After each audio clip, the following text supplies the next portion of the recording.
Yo, yo, yo. CSI, what's up, man? Make sure everything's set up good.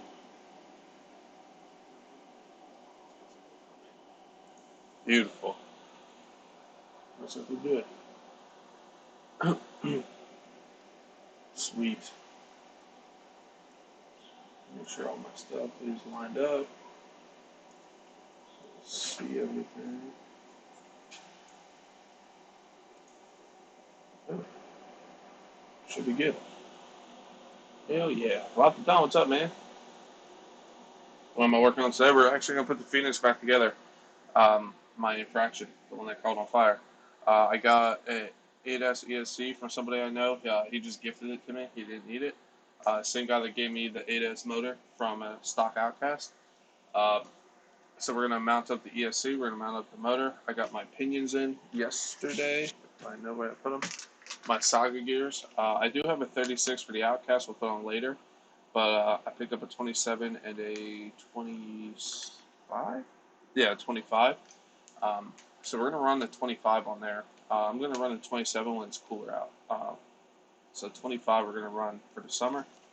So yeah, we're gonna hopefully have it all back together. I already mounted. I'm gonna have to take it off the game changer. I'm gonna mount a game changer fan on here with the Basher Queen adapter for ESCs. I am gonna cut out this circle here. Just for more airflow. I know it won't really make that much of a difference, but I'm going to take that out anyway. So I'm going to take off the Basher Queen plate right now. The Basher Queen plate does come with spacers, but I am actually going to leave the plastic uh, where the fan normally mounts and just screw it down that way and mount the Game Changer fan onto the Basher Queen plate, and we'll be nice and cool there. I also have a Game Changer fan on the motor that he sent out, so she's going to be nice and cool. I got the pinion, so we're ready to rip, man.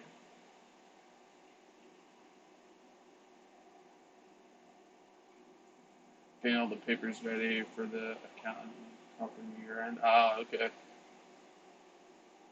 Oh well, I run the infraction later today. Probably. Depending how long this takes. Uh, I would like to get it out today. If not, tomorrow. So either way, I'll get it out soon. You just put all RPM rear hubs on your X Max yesterday. Nice, dude. Yeah, I have the fronts and rears on because I blew up all those bearings. So sweet. So we're gonna, like I said, we're gonna take off this Basher Queen plate for now. She makes some cool stuff, man. This is a carbon fiber little adapter. She makes some sweet stuff. Um, so I'm going to back these screws out. They're just temporary. I just want to do a test fit. And we're going to take off this plastic uh, spectrum sign on the piece of plastic shroud thing that goes on the ESC. It's just so we have maximum airflow. That's your freaking top, man.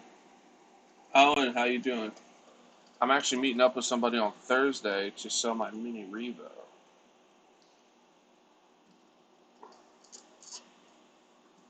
So like I said, that's the Basher Queen plate. Pretty nice stuff. It's all carbon fiber. I'm going to take off this circle here, the Spectrum logo. And like I said, I know it won't make that much of a difference, but I want maximum airflow. It's not like we're going to go in crazy dirt or nothing with this thing. So I'm really not too worried about having it completely open. Trying to figure out the best way to do this. I wonder if my nippers can cut through this. Yep.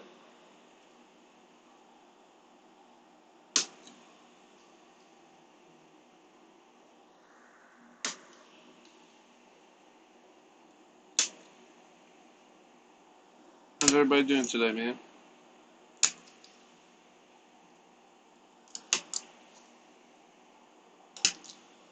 Oh, Spectrum logo out. Yeah, I'm thinking about trading my Max for something else. I was looking for a Nitro Revo. Nice, dude. The Hobby Town near me actually has Nitros in stock. I was shocked. The Revo is one of my favorite platforms. It's just a cool platform, in my opinion.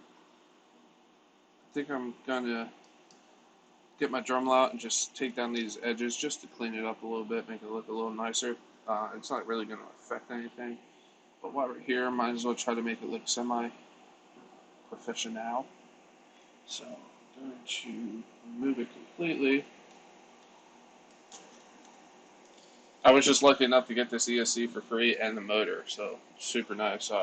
Big shout out to my buddy that hooked me up with that. Let's get my Dremel out. If I remember where I put it.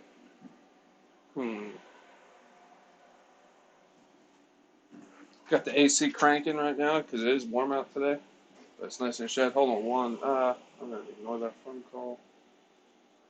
Figures, I have a phone call all day. I'm going to go live and get phone calls.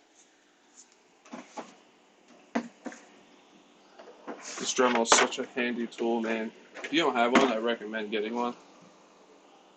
I have two. I have the battery operated one and the one that plugs in. Obviously, the one that plugs in has more juice. But the battery one's convenient for like little things. Like the battery one would be fine for this actually, but the plug-in one is just closer. You love the 3.3 Traxxas T-Max and Reba 3.3? Yeah, man, they're solid little trucks.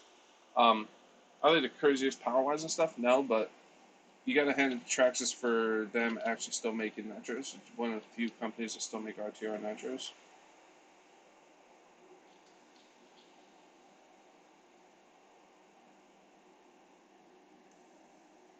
Working on dropping a new video later tonight. Nice, dude. Working to pay for the hobby, yes, sir. Dremel is a must in this hobby, yeah, dude. Monster Jam, what's up, dude? Yeah, guys, thanks for that. Nitro Freak. Don't forget to smash that like button, man. It's much appreciated, guys. And if you don't like my stuff, hit down, hit the thumbs down. I don't care. Either way, it's good. Alright, so let's plug this bad boy in. And I'm not going to mute this time because I'm just going to turn. I don't need a crazy amount of juice to do this. It's just to take the burrs off the plastic piece. If I remember where I put it. Right in front of me.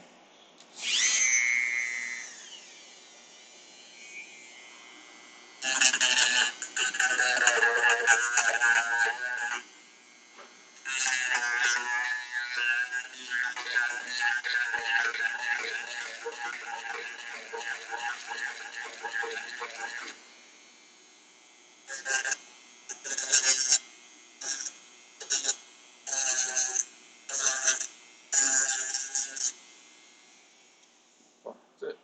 Couple seconds. Like I said, it's not necessary, but you know, if you're gonna do it, might as well make it look nice, you know. Because theoretically, I can actually take this completely off, but then I have to use the spacers and stuff. I kind of like having the plastic piece on here, um, so it's not completely necessary to do it, but I think in the long haul, it actually is gonna make it easier for myself.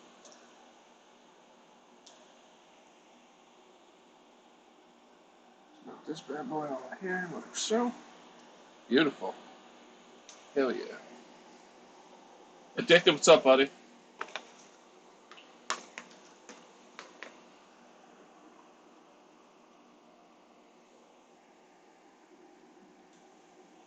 So, like I said, I was gonna do this live last night, but I actually met up with a buddy last night I haven't seen in a while, and met his daughter and stuff. Just hung out and had a couple teas, you know. Just called up. It was nice to hang out with my buddy I haven't seen in a while. I actually stopped at his house on the way home. But it's hot out right now anyway, so doing this right now is actually perfect timing. See if we can get this out later today when it cools down a little bit.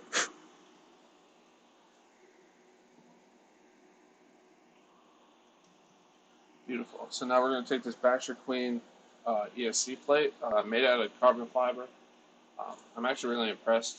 Even though it's just a little piece, it's actually made really nicely. Attention to detail is really nice. No sharp burrs or nothing on it, so just definitely make some good stuff.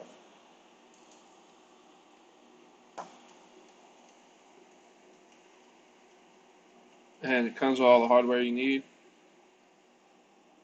Lines right up with the stock holes. And then, because this Game Changer fan I put on here, it's just a tad off, but this mounts right to here, and it's going to move plenty of air.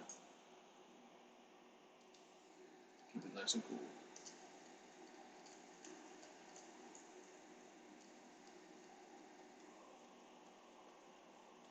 We need to get addicted to getting nitro, man.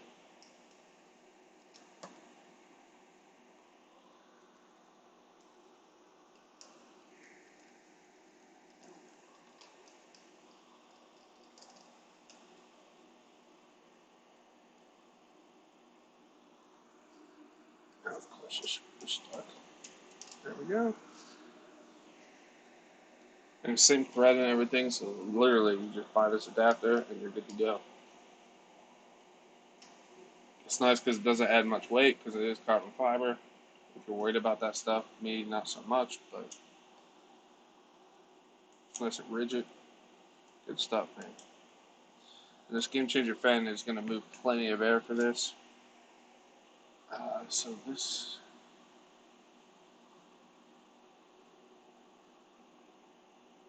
this is not like that. Motor wires come over. I think we're going to mount it like this.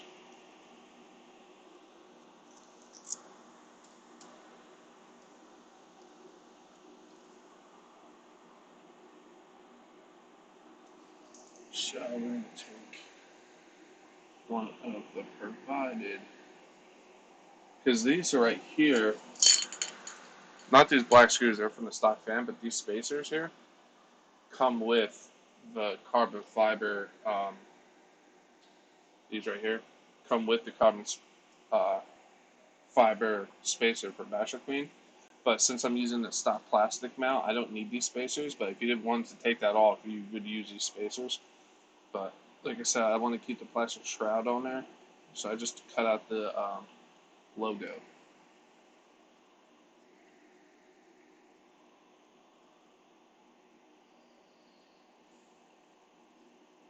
So we're going to take these nuts, and we're going to put these to hold the fan down to the adapter plate.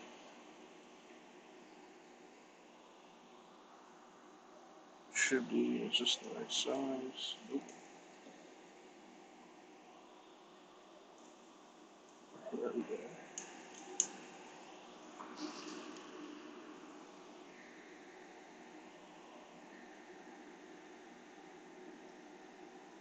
You agree. Oh, man.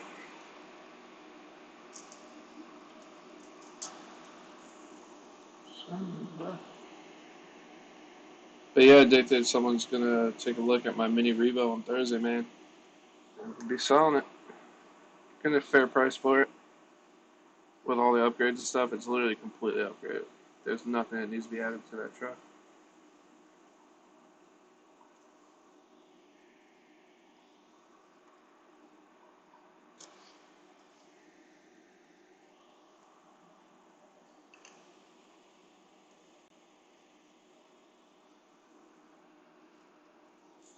So we're gonna need nudges to put this one on.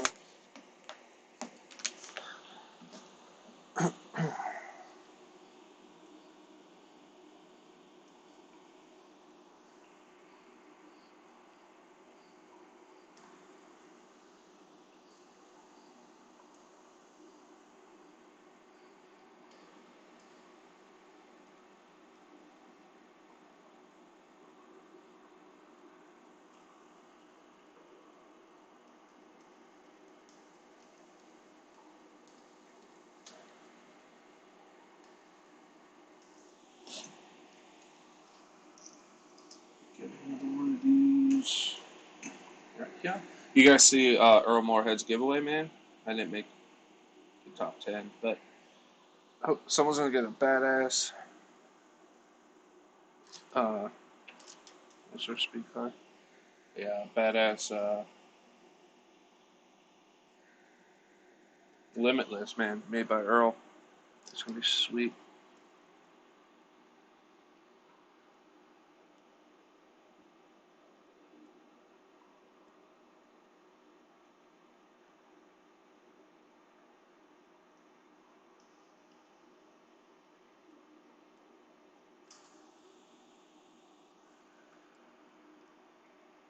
Honestly, I'd be happy with third place because that infraction body for third place is sweet, man.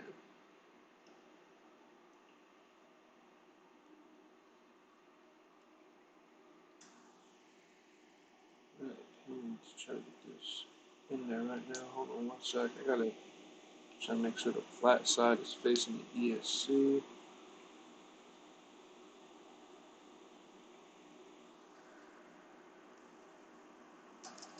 Son of a...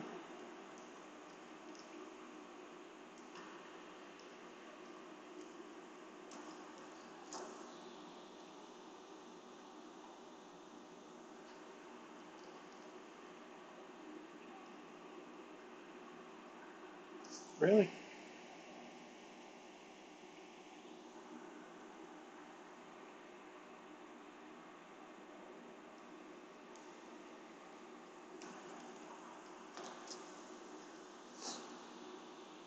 I can see why Earl, when he put his on here, he broke off one of these Spectrum logo things. Make it a little easier to get this in there, but it looks like I can do this without taking that off.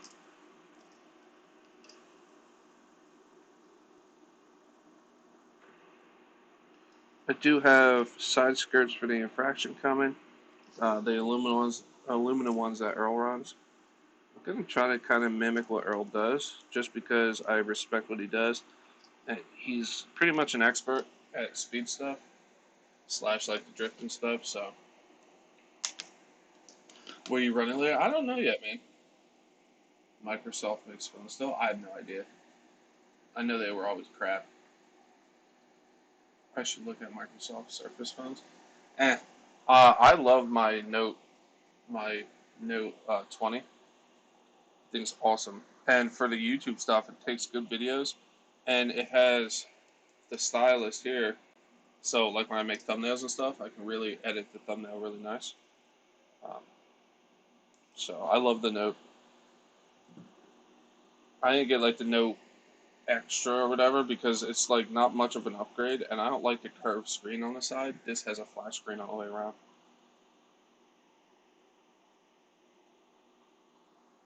Yeah, I'm a big fan of the Note. I had the Note 9 for a while,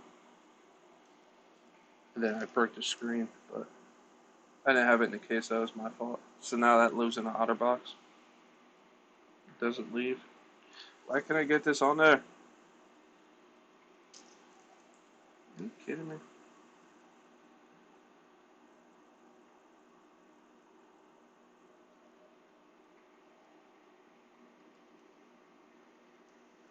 I think that shroud is actually pushing the nut out just a little bit.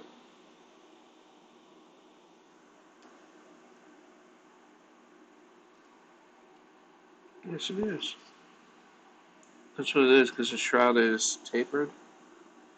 So it's actually pushing the nut out. I can see it right there. But if I do this, I might be able to get it right.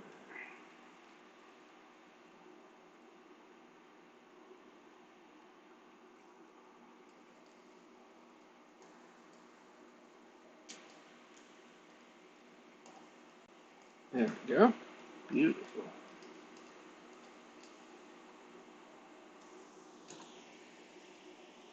This one, if I did that side, I can do this side. Can they do the warehouse? Maybe, dude. Works fine for you. Yeah. I know a lot of people that run iPhones. I'm just not a big Apple guy. And I have a mini Revo VXL and it's a blast. Yeah, dude, mine's awesome. It's completely upgraded too. Has all the metal arms, has the metal drive shafts, the heat sink. I changed all the ball ends because the ball ends on those, and you can buy the metal arms, are all metal now because they're stock plastic, which is stupid. They oblong out. So I swap those over to metal. RPM carriers all the way around. RPM arms. Uh, we got what else I put in it? Something else. Oh, brand new tires on it. Uh, it's coming with different spring rates. All the stock stuff I took off. So the guy's getting it for a pretty decent price too. So I'm selling that on Thursday. I just don't run it, like it's just sitting here. So take the money and put it off to the side for something else later on.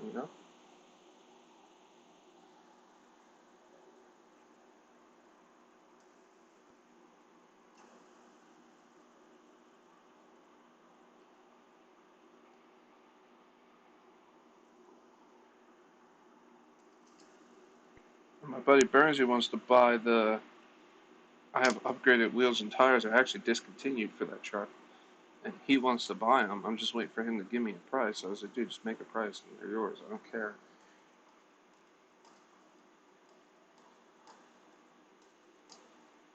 Because I would have threw those in to the guy buying them on Thursday, but since a friend wants them, I'd rather sell it to a friend. You know? Beautiful. So that's there. This is like a free ass battery. So let's see. Excuse me, Bruce.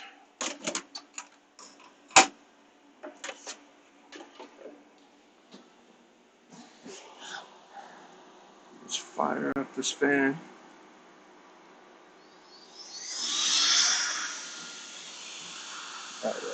Moving a lot of air.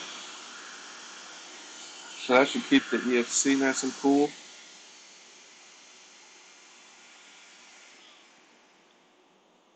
And then we got one on the motor that runs on 4S, I believe. Yes. So we got a 4S pack over here. Just double check, make sure these are spinning well, which I don't see what I wanted. Yeah, she's moving good. And I did put the stock heat sink on this motor just to take some more heat away from it. So these are ready to get mounted, I think.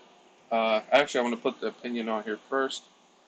So we did get Saga gears. Think about training them Mini Max for a Losi 8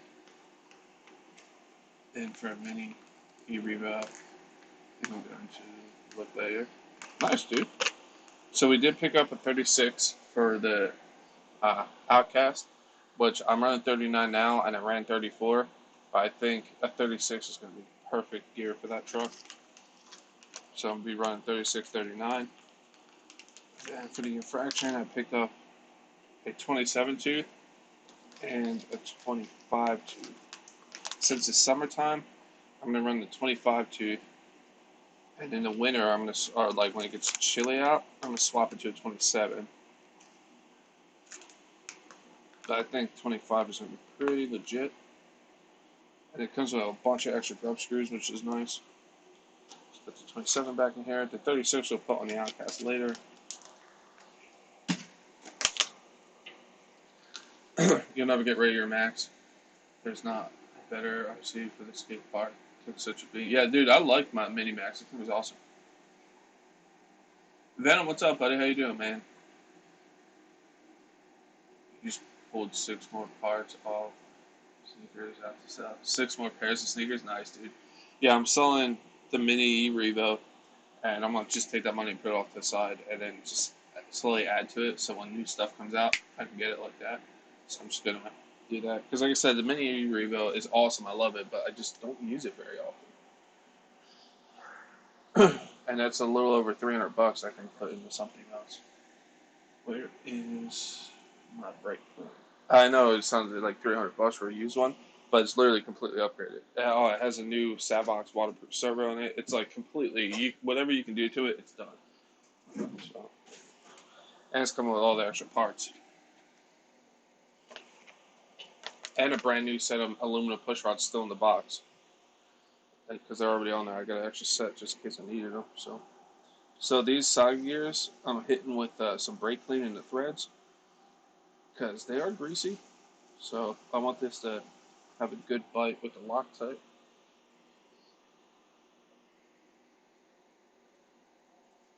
You need another Max 5 and a roller. Ooh. I want to get a Limitless and just make that a speed car. Because me and Addicted were talking about that.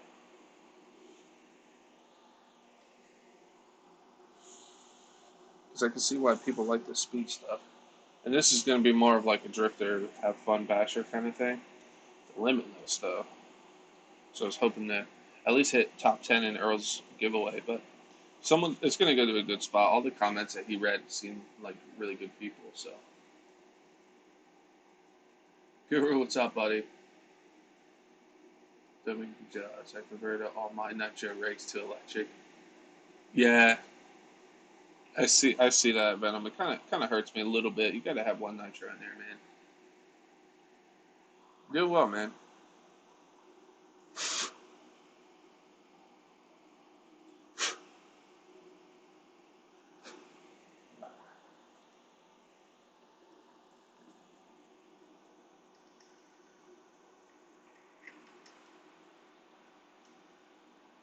So that should,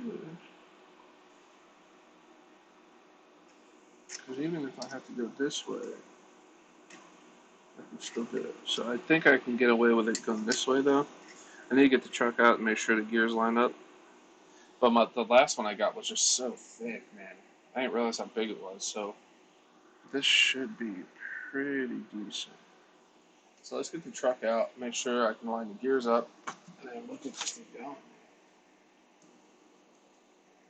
Put these, put this out of the way.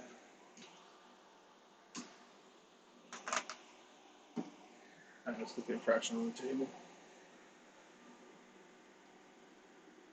Yeah, Venom has a YouTube channel. Check him out, dude. He does a lot of FPV stuff. A lot of his rigs have FPV cameras on them.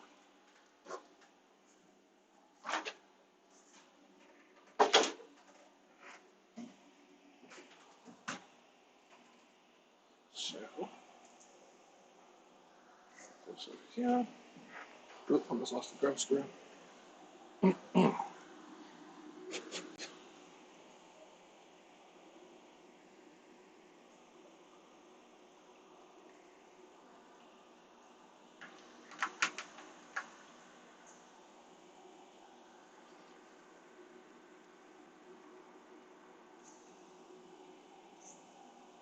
Oh yeah, I gotta kind of remember how I was going to do this heat sink. So I'll put this heat sink. We ran into an issue with the heat sink bands hitting the chassis. So I'm just trying to make the heat sink. Because I want to run the heat sink.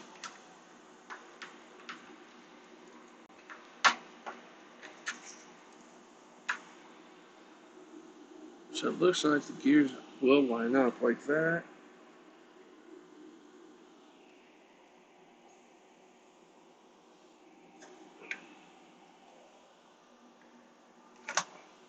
But the problem is it's hitting this band here on the bottom of the chassis. I wonder if I can bend that. Because that sticks up so far.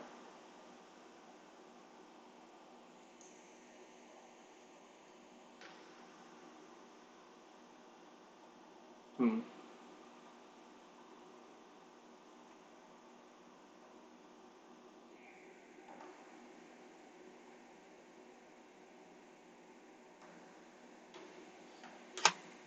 My friend is putting in words I did not say.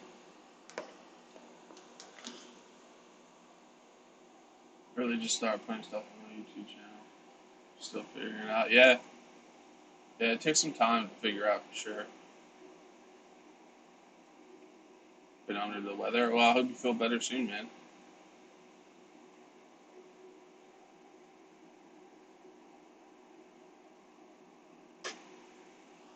Kept crushing molars in your sleep. Damn, dude. So I think, like I said, I think I'm going to squeeze this down and try to bend it down. Hopefully it keeps pressure on the heat sink. Because my issue is it's hitting the chassis right now and I can't just slide it on. So, worst comes to worst, we'll have to figure out a different way. But it's the only thing I can see right now that actually might help it. Because I don't want to not run this band on here.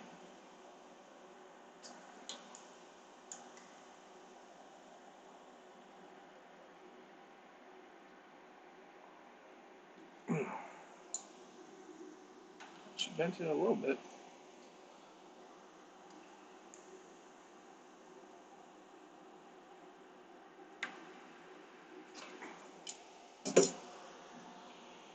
Let's see.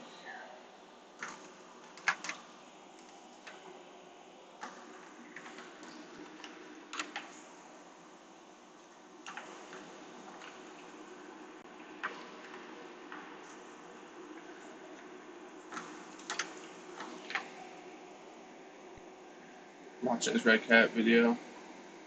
The little E10 was very actually nice.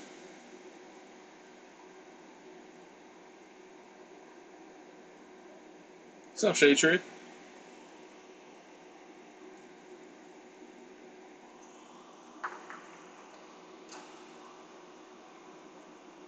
Alright, so either way, I can probably mount this gear right now, so that can start coming up.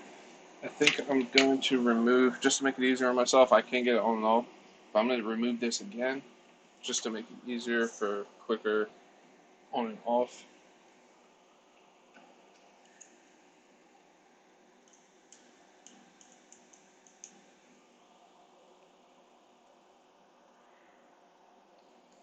So move this.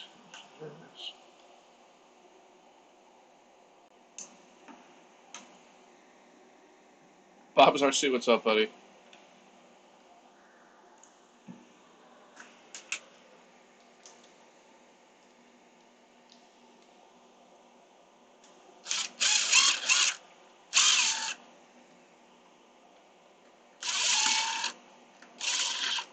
One, two,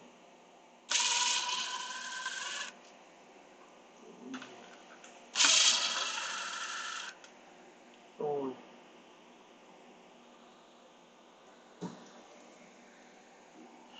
5. Beautiful.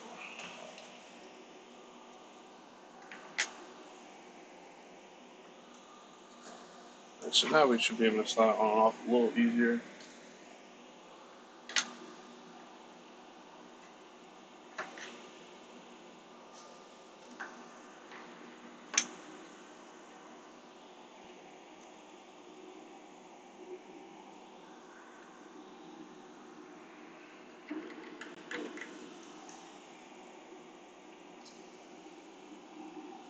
So it's that pushing up on the motor.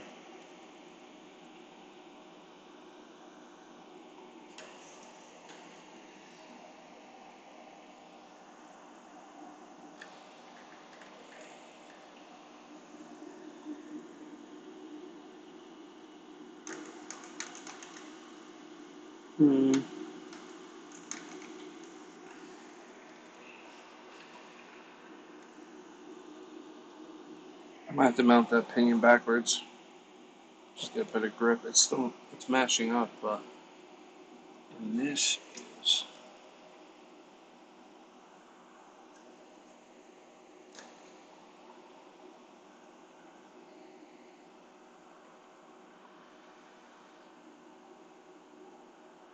should be good. So, alright. So what I'm gonna do is swap this pinion backwards. See how good the mesh is then. Because it was biting the teeth, but just not as on point as I would like it.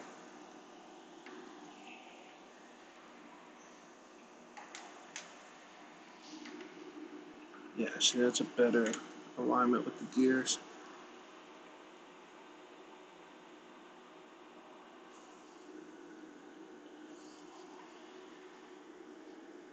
And I'm going to put one grub screw in there right now just so I can line it up, take it out, and retighten it. But I think that's going to be my best bet.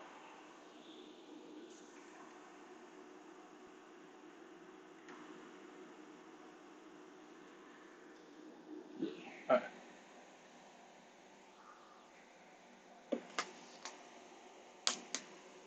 You're back company. How about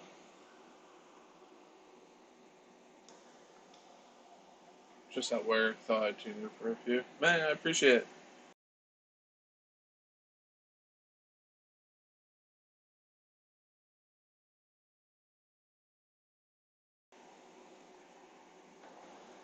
I'm thinking about putting a new bright Ford body on your felony and calling it budget infraction. Nice, dude. Budget infraction. Yeah. Alright, so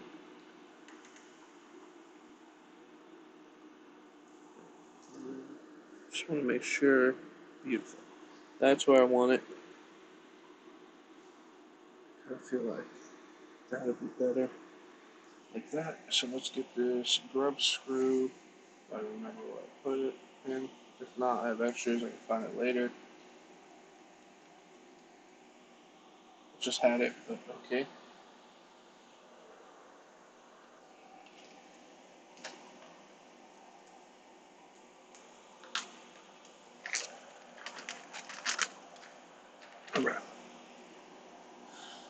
So,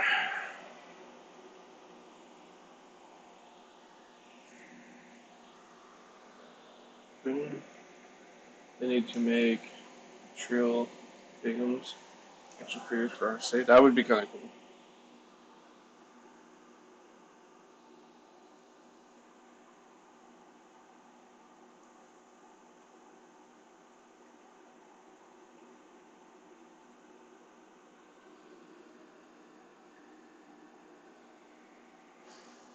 So yeah, I know it's not loctite yet. I just want to have this. The gear is lined up. So when I take it out, we're good.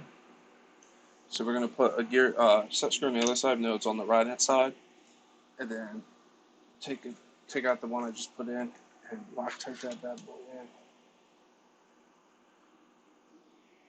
So now I'm gonna take another grub screw.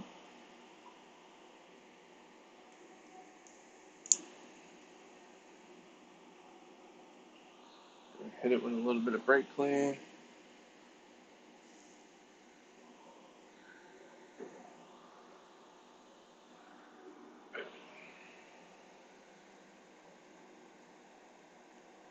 Sergeant J, what's up, buddy? How you doing? My man. Oh no, I red loctite leak. Had the lid on it.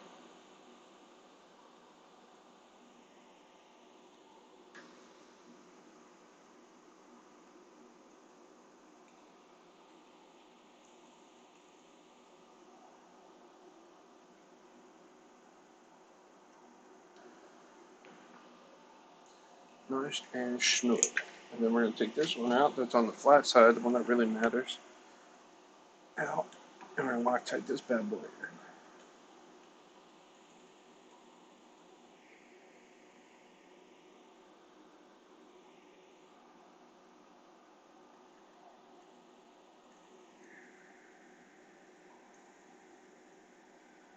But no salute.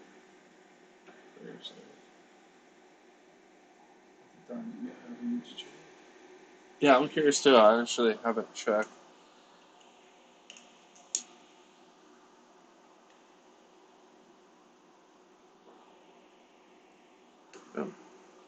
Nice and snug. I still don't like how this band is pushing up on the thing, on the motor. But if I take it off, this heat sink is going to slide.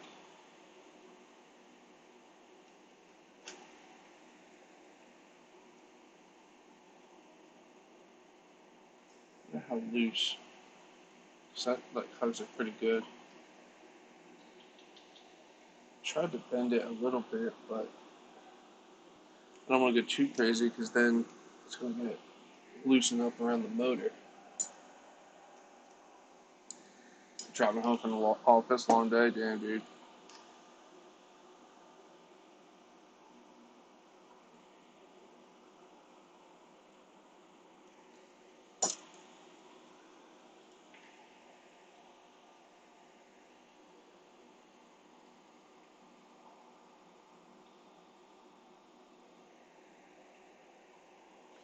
So before I get Loctite everywhere like I normally do, make sure it's tight because I did leak up there. I don't know why.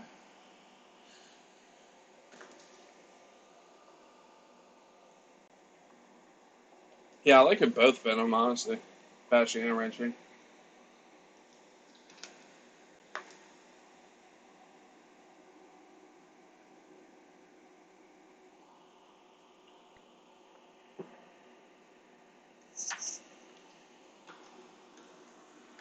Now, yeah. See, I bent that piece of metal, that metal bent just a smidge, and it made a world of difference. Slides right on now. So before I hook the motor down, I'm going to put this piece on because I know I'm going to have to move the heat sink just a smidge, I think, unless it's sitting perfect right now, which would be a first.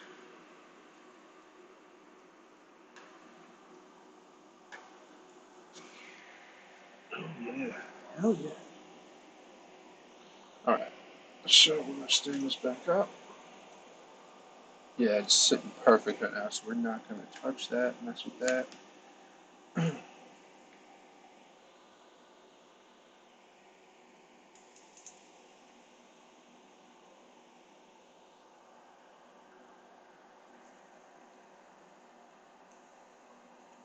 Start these just a smidge.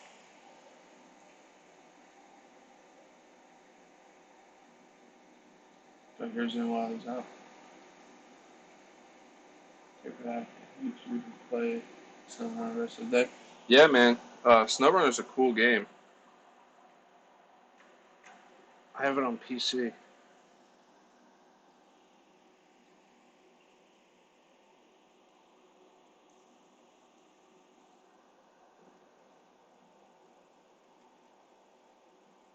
I did just pick up a PS5 though, so I've been actually playing some games on that. I'm mostly a PC gamer, but the PS5 is actually pretty impressive.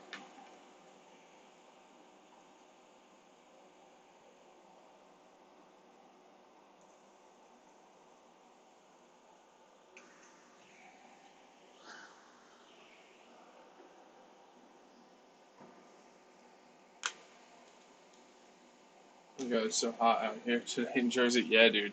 That's why I'm wrenching right now. It's too hot to be out there.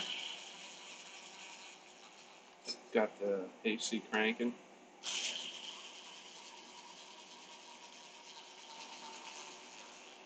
Because if I didn't get an AC, dude, I would not be out here right now.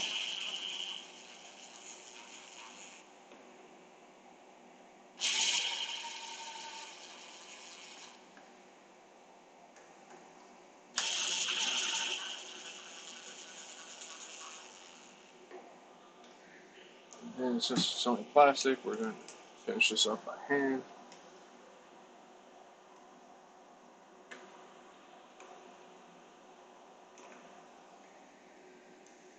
You play Stormfall, Age of War, a little nice.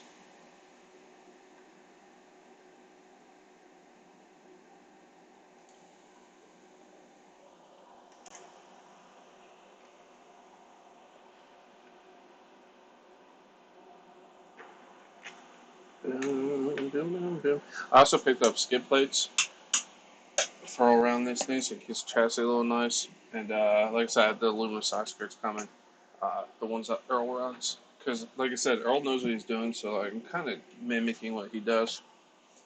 Obviously, I'm not going to be as good because Earl is like the master when it comes to this stuff. But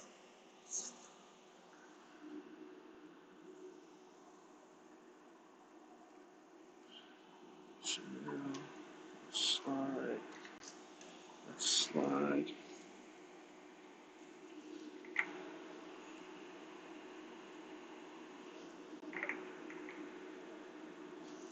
More.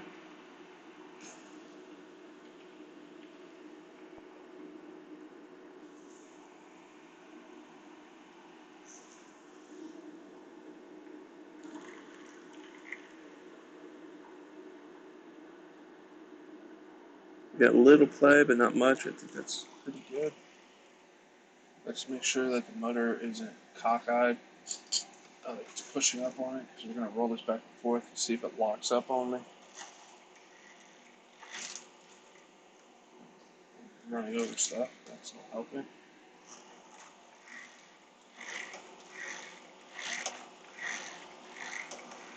Beautiful.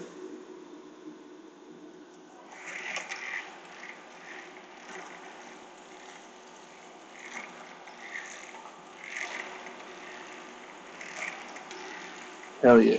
Alright, cool. So we're going to mount my motor screws, which I put everything over here. And this, so I don't lose them. This is for the receiver.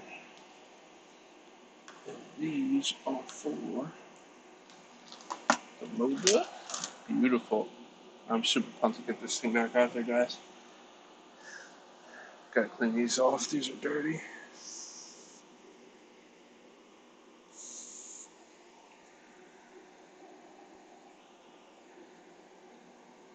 Just hit that sub nitrate brake. Nice.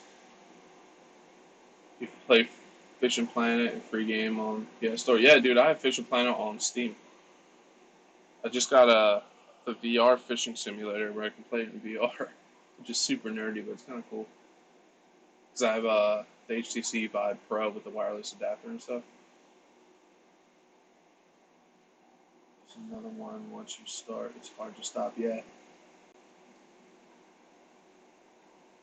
Are we going to crawl again soon? Yeah, I would like to. My goal this winter is to upgrade the crap out of my Capra because I want to make a four-wheel steer and stuff. So I'm going to slowly accumulate parts for that, and then in the winter convert that to four-wheel steer, put the trio axles in it, put the 8-channel receiver for my Noble in there. Like I have plans for that thing.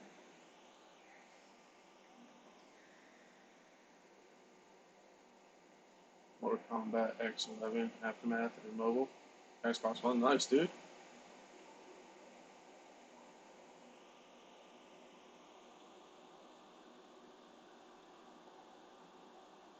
How many subs are we at? Seeing all these people saying, talking about getting subs. Where we at? 651. Damn. Hell yeah, man. That's awesome. Still blows my mind, man.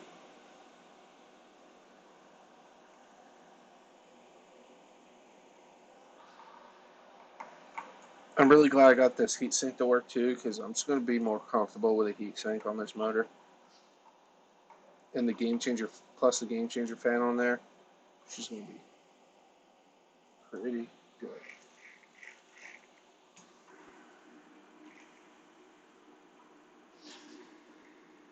Because for speed cars, I don't think you can. The speed cars, like this fan setup, is going to be pretty legit.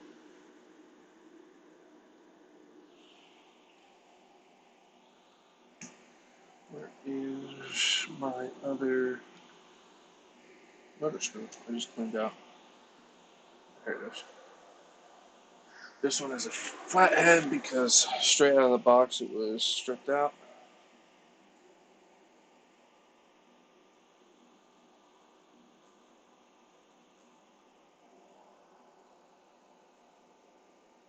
So I've been posting regularly again. I'm gaining subs again. Need to start going live.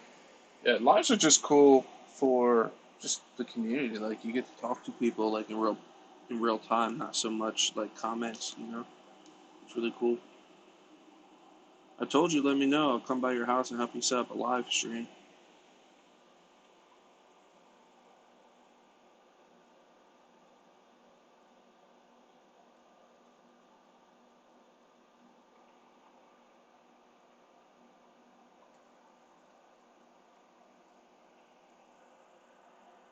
I think these motor mount screws should just be flathead from the factory, honestly, because you crank these down anyway. So like,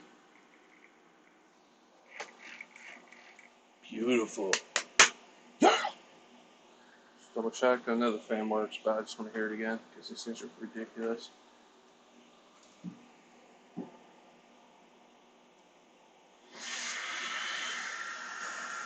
Yes, sir.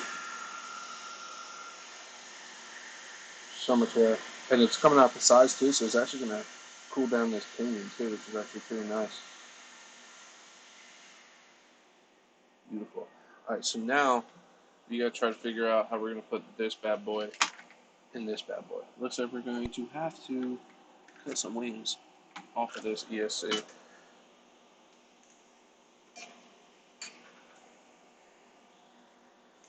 I'm still surprised that a lot of the components here didn't melt with the fires.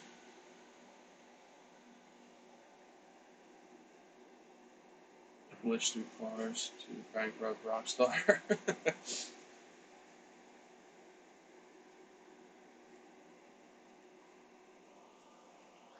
Alright, so I'm gonna clean up some of this aftermath of the fires right here.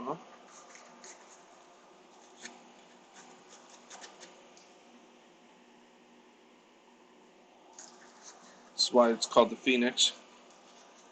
I might try to get like a blank body, like a clear body, and paint it red.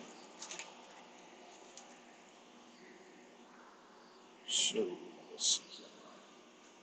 So this is going to mount this way, which I'm glad I mounted the game changer fan the right way. Alright, so we're going to have to cut that wing off. Looks like we're only going to have to cut one wing.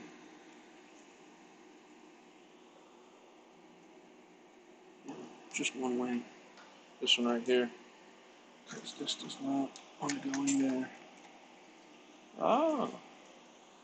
See, but the wires are facing the wrong way. What if I go this way?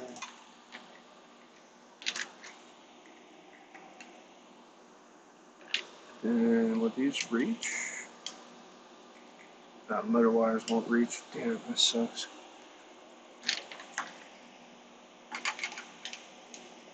So it looks like we're going to have to cut a wing off. Just one wing. Yeah.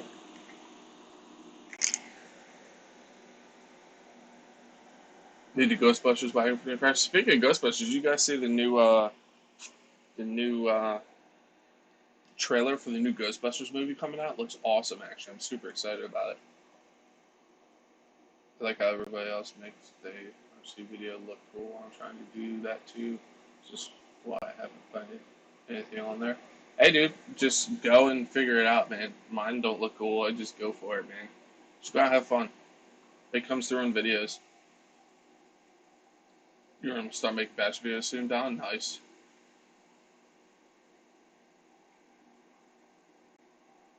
Like how everybody. There. Dan Spirit, I'm saying, what's up, man? We'll get some let's unboxing vids soon on my channel, but right now there's no time for that. Hey, man, understand. People are busy. I'll make you the Phoenix logo for the paint job if you want. Yeah, Dick, that'd be pretty sweet. Maybe on the truck bed and the hood. Integrity, what's up, man? Integrity Farms. GTA always was awesome. Played all of them. Yeah, man. My favorite one is Vice City, though. My max is DB steroids now. Dude, that's awesome.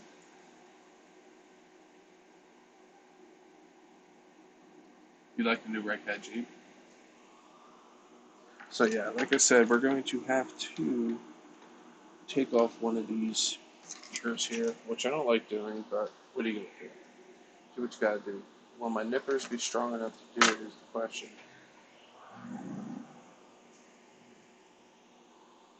This is a pretty thick ear.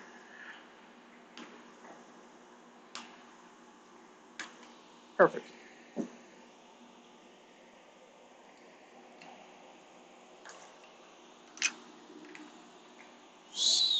Sits in there. So we are hitting the servo wire. So I'm going to try to take this out, hold it up maybe, because I don't want to pinch the servo. There we go. Now it's just sitting flat. And obviously none of the holes line up for this, so I'm probably just going to stick it in there with some tape, double-sided tape. Yes. This is the game changer. I should have mounted the game changer fan over one more, I think.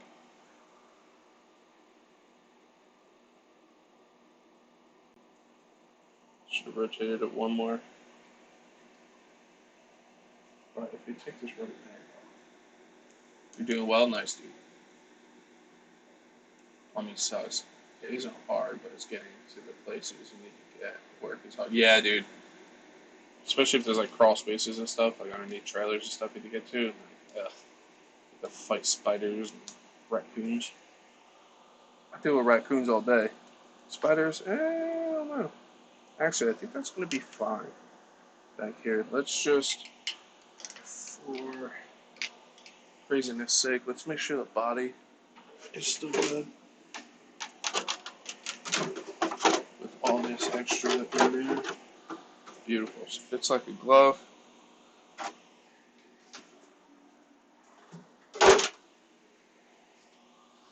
So we're going to take the ESC out. We'll get some double-sided tape on there. I'm really tempted to just drive a screw through this, which I think it will actually work. Just tap it. Just put a screw here and a screw there, just in the back too, and put double-sided tape, just to make it more secure in case or when I crash it at some point. We're not going to completely lose everything. Because I think I still have these two stock ESC screws. Well, these fit the hole though. I might have to get bigger screws.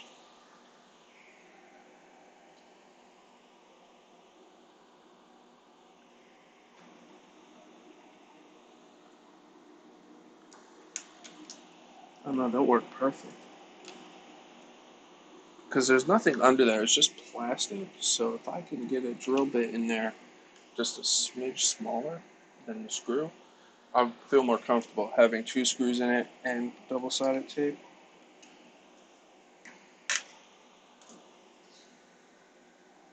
Doing okay, any bids to post on the channel. Lots of creepy crawlers. Yeah, dude. I do like crawl spaces all the time. Ugh. Ben, what's up, buddy? Alright, so motor's in. ESC is getting mounted. Pretty soon we're going to have to figure out where I plug everything in the ESC, which I'm not looking forward to because I'm not good with that.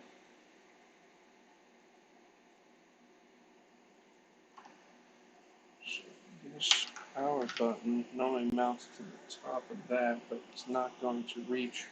So we're going to have to figure out a place to put the power button. Because if I mounted it the other way, the way it was originally, the motor wires won't reach. That's what I feel. Alright, let's get a little drill bit.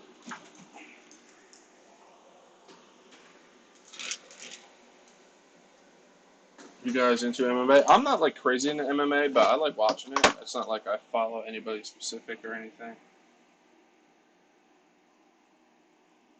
These little guys should work.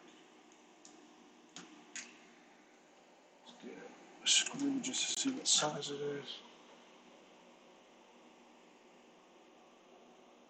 This actually might be the right one.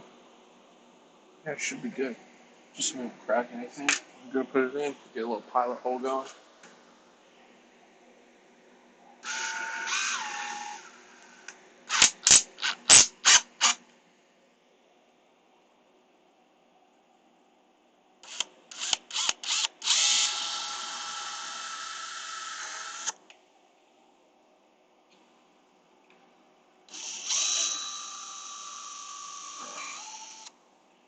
Cool. That should be good like that. Good enough to take this out. Yep, just two little holes there. No big deal. And we should be able to, let's just double check if these screws can start threading into there. I might have to go a little bigger. I want to go too big because then they won't serve the purpose.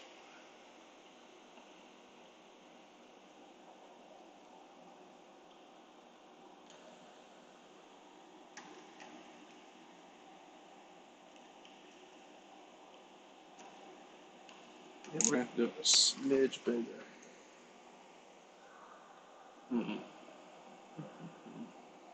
Well, we got the bits over here. I really need to like redo this bit set. It like fell out of my truck and all like most of the bits came out of the freaking holder. There's just so many bits. I have to figure out where they go.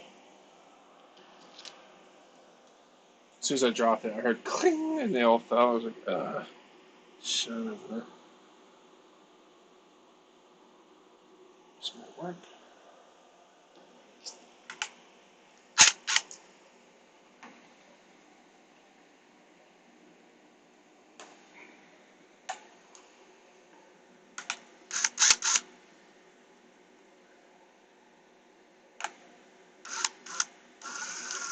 Watching MMA? Nice.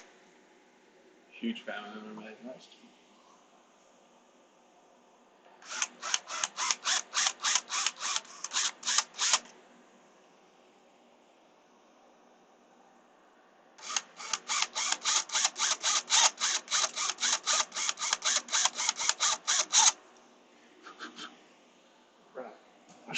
check again before I stick the ESC down, and I have to do this around an ESC.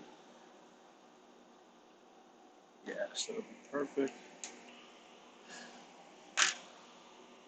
Alright, so now let me think about wiring, because this is the brake servo, which I believe actually got routed underneath of this, which we're not going to do.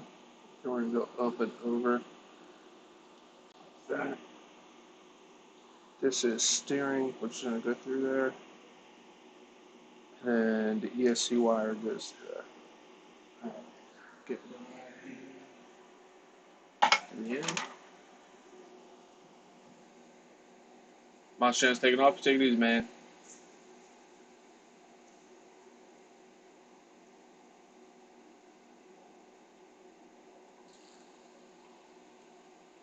Most they don't hold that many people.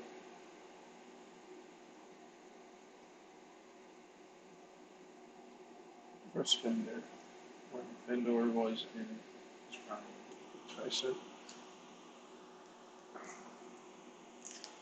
I really need better 3M tape. This stuff got stuck on something and like destroyed it.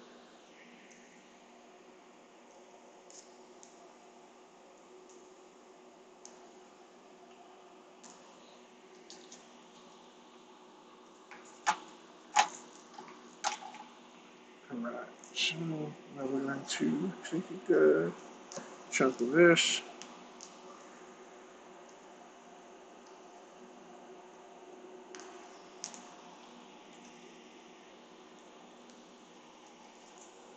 So honestly, it wouldn't make any sense to put it towards the middle because there's a divot there. So I'm going to do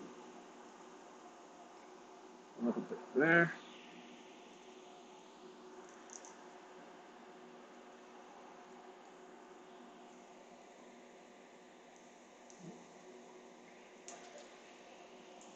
Put a little bit there.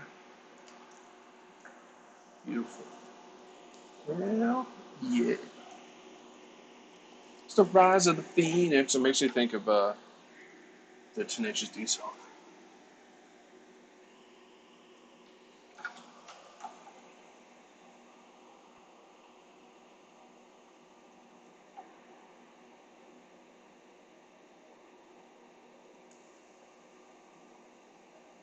How's your freak? How's your infraction doing, bud?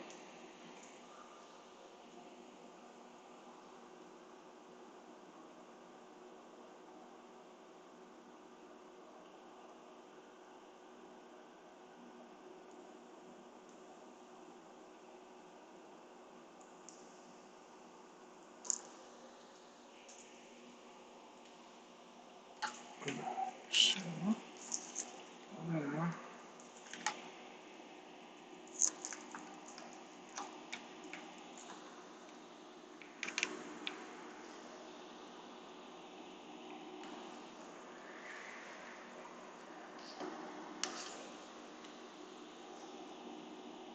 beautiful. And then take the screws just for extra holdness. There's just two in the rear.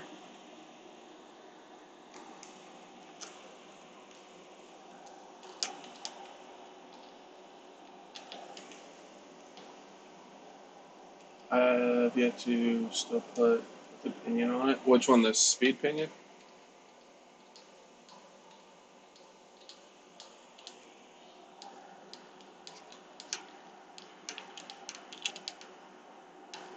If you're gonna run the speed pinion, just watch your temps.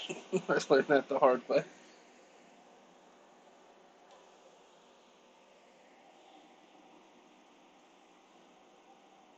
I need to see when my replacement ESC for this is coming, because when I got my warranty, they didn't have the ESC in stock yet.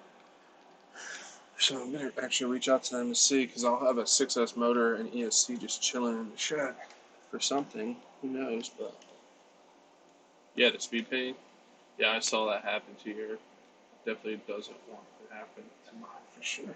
Yeah, but like I said, they did good by me. They replaced the body. Even though they sent me the wrong color, now I have both batteries, which is sweet. So yeah, she ain't going nowhere. NESC, so, and receiver. So they definitely did good by me, so I can't complain really. It happens. Live and learn, right? Uh,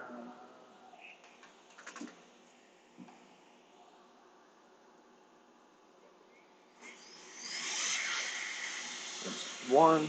Where's my other 4S battery?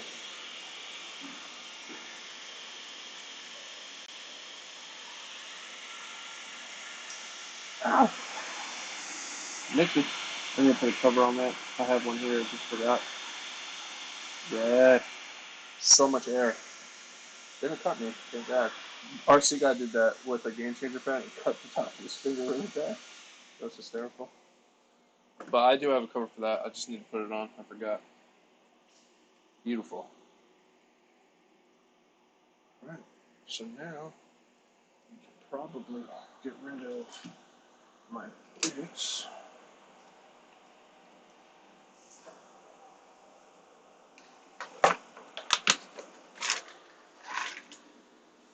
One day I gotta go through all those and actually put them away correctly. I was so mad when it fell out of my truck. Yeah, I saw that happen. I badge by stick to senior citizen speed with the on-road rigs. Yeah. However fast your Typhoon 6S is, it's the limit for you. Yeah. No more than 65 so far. Yeah, I think I had this 78. I think was the fastest speed I hit. I think I was going faster when I was addicted, but my GPS wasn't charged.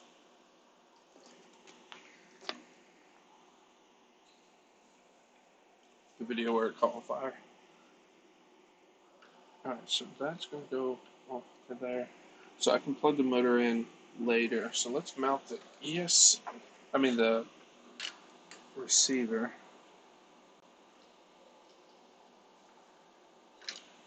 Actually, let's plug everything in first. I gotta remember where these go. So let's see. ESC goes like so. We'll get her nice and tucked in, real nice and pretty like.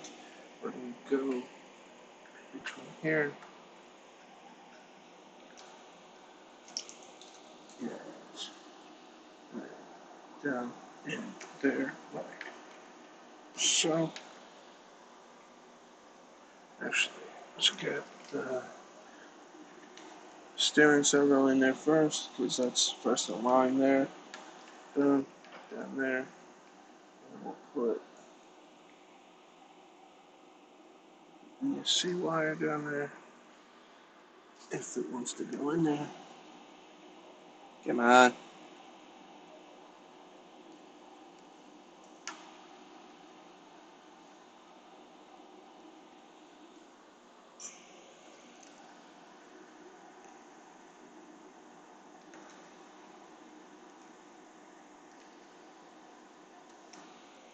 Okay. And this is the rear brake. Okay, so correct me if I'm wrong. I always forget this. The ESC goes where the battery thing is, right? And then the steering goes into STR. So negative plus.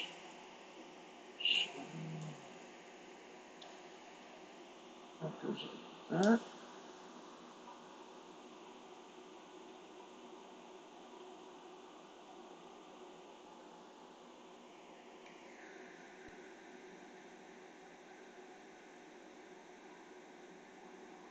Duramax wheels. I haven't seen them. I seen Proline's coming out with a pretty cool wheel and tire. Give me a pair of the Duramax tires for the X-Max. Yeah, the what are they called? The Pro lines that are coming out will fit Arrma 8S's and the X Max, and it comes with the adapter for the X Max. So I actually might get those. So wait, am I doing this right, guys? Like I said, I always mess this up. The ESC goes to the battery, right? Or is that throttle? I don't remember.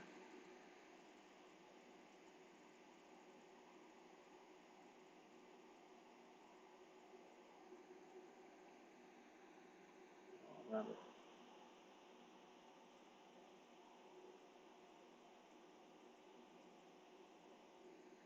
Anybody?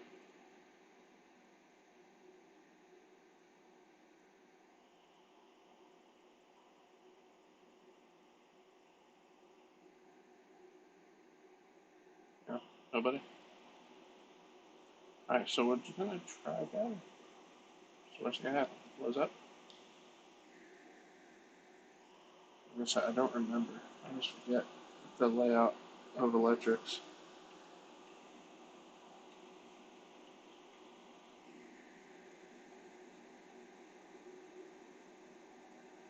Hi, Van, take it easy, buddy. You were just looking at that on YouTube yesterday. Yeah, I don't remember how these go, the electrics. I'm pretty sure the ESC goes in battery program. No, I don't remember it.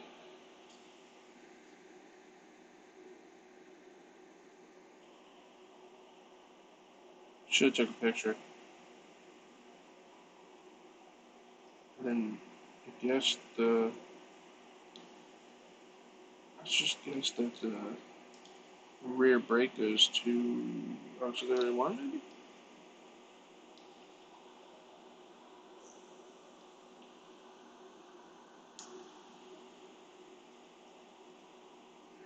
Maybe?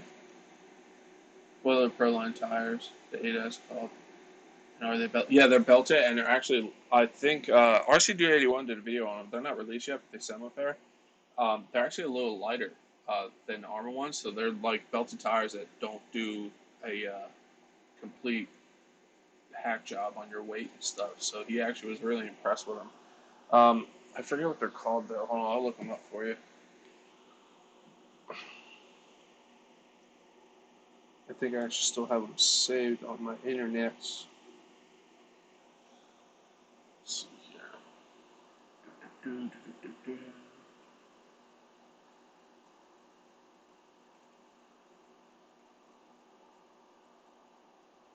Here they are.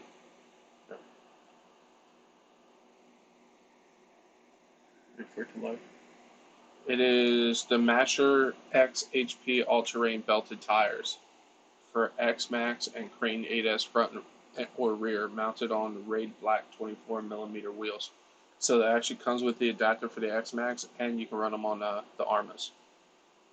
And they're not super heavy, which is nice because most belted ones that come mounted and stuff are just stupid heavy. They're coming soon. They're still not out yet. But I want to get a set of those and test them out for sure. I'm actually going to look up the wiring on this because I'm not sure if I did it right.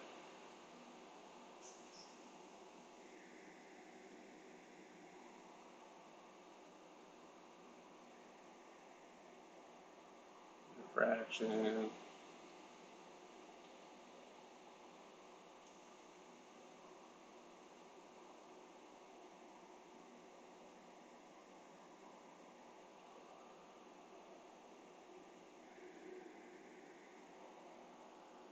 Alright, so we go here.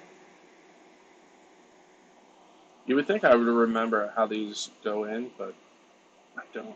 Like I said, don't mess with this stuff very often. And when I do, it's like, I'm going to remember it this time, and then I never do.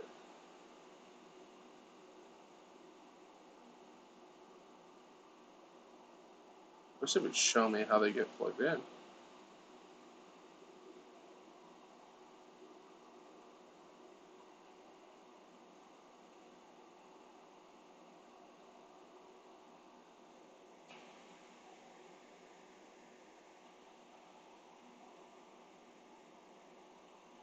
Into, let's see here.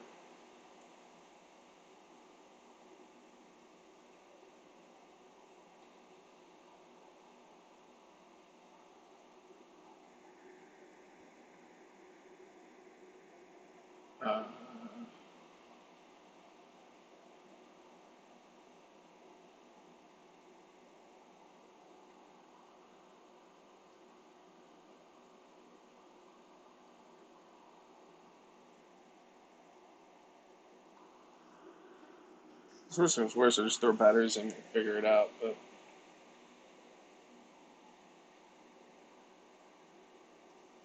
if someone had a freaking picture, it would be convenient.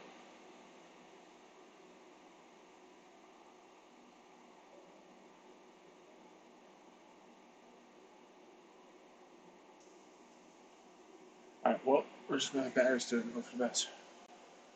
Gotta run for a few, be back. Alright, man.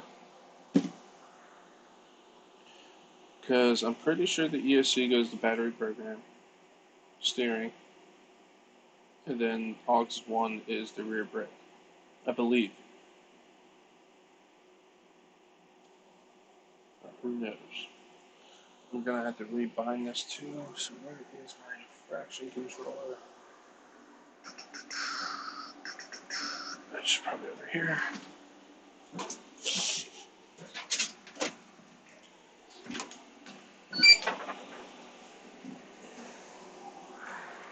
I should probably get another battery, huh? Okay. Good, just try.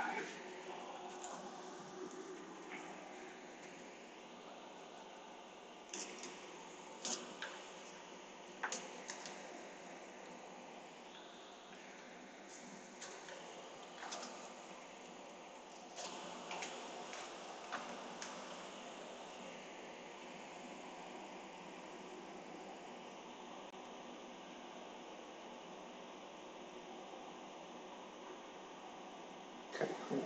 It's got power. So let's hook up the motor for now. Let's see if we have this hooked up right. C B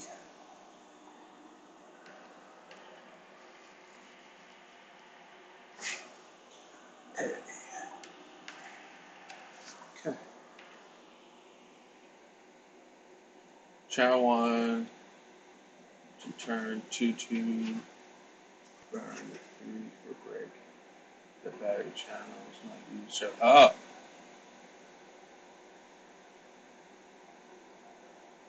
Well, thank you, sir. Just in the nick of time.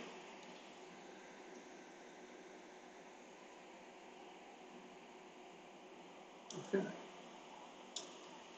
Channel 1. Appreciate that, Arrma. Like I said, I never remember these layouts, dude, at all.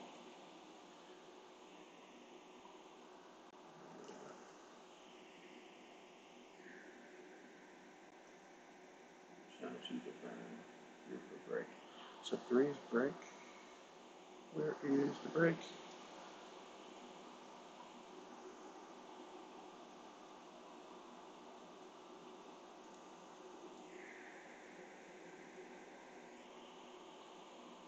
Oh, that's the wrong one. 3 is brake. ESC is what? Channel 1 to turn. Got it.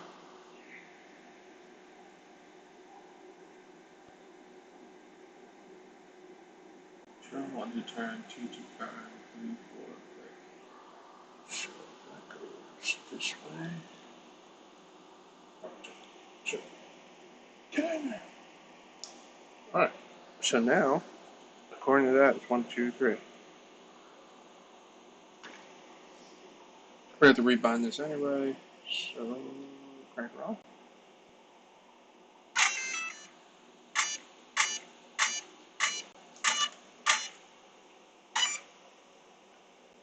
Just want to make sure it was going to take off on me.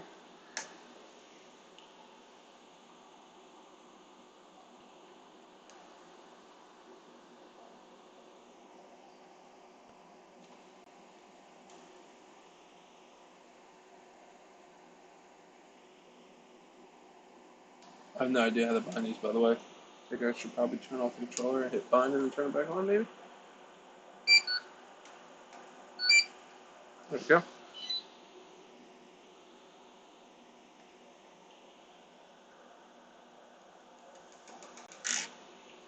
It's made a noise.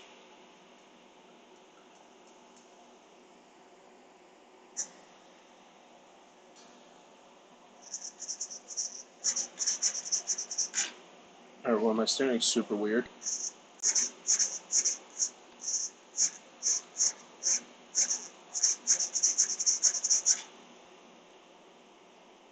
No throttle. Okay. We have brake.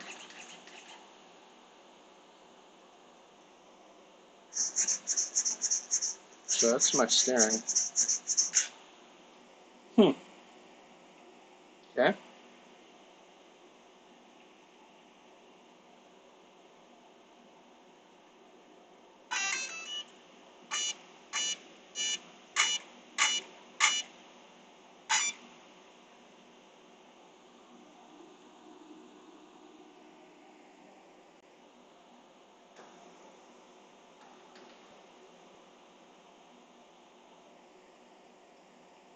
Need to recalibrate the remote. All right.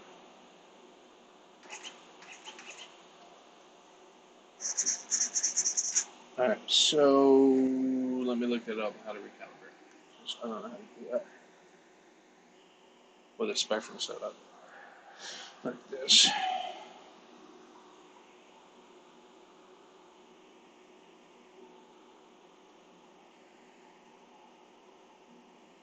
How to recalibrate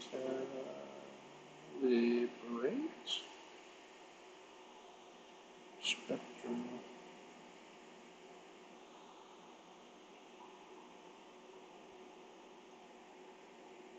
Remote.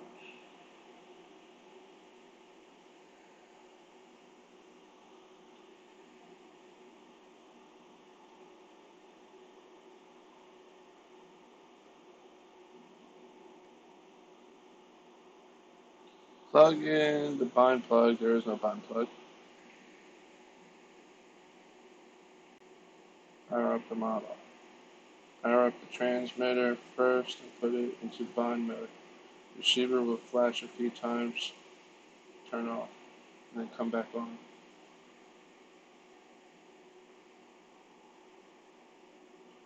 Press and hold the set button while turning on the ESC. When the red LED begins to flash, release the set button. The ESC will enter program mode.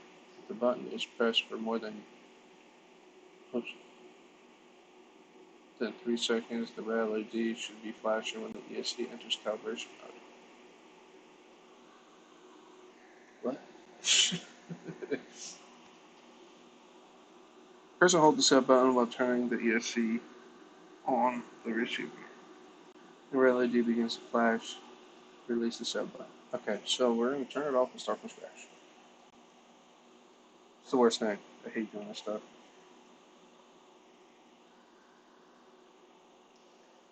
So, hit the set button.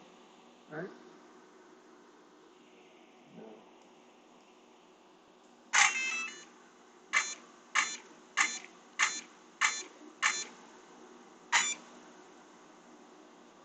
It's blinking.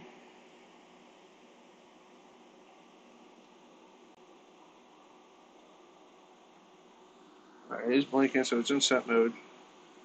Then what?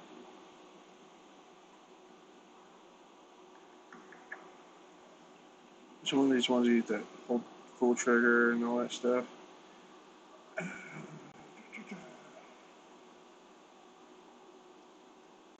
Transmitter should button complete. Set your transmitter throttle to 100. Travel. Turn your transmitter connected. I'm starting from scratch again. Sorry, guys. I don't want to mess this up.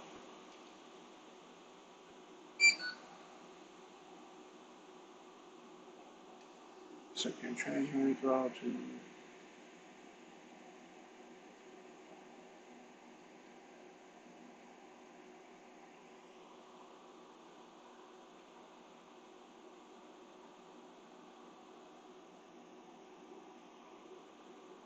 100%. Turn your transmitter into it. Set your transmitter throttle to 100%. Oh.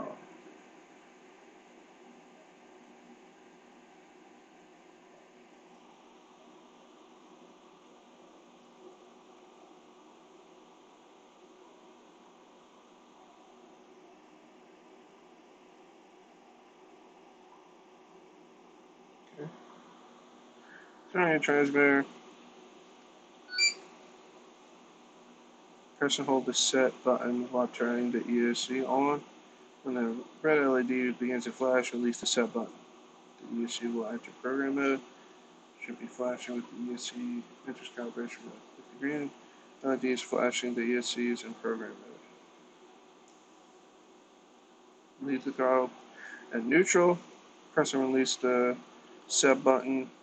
Red light will blink. Blah, blah, blah. Full throttle. Okay, so neutral first.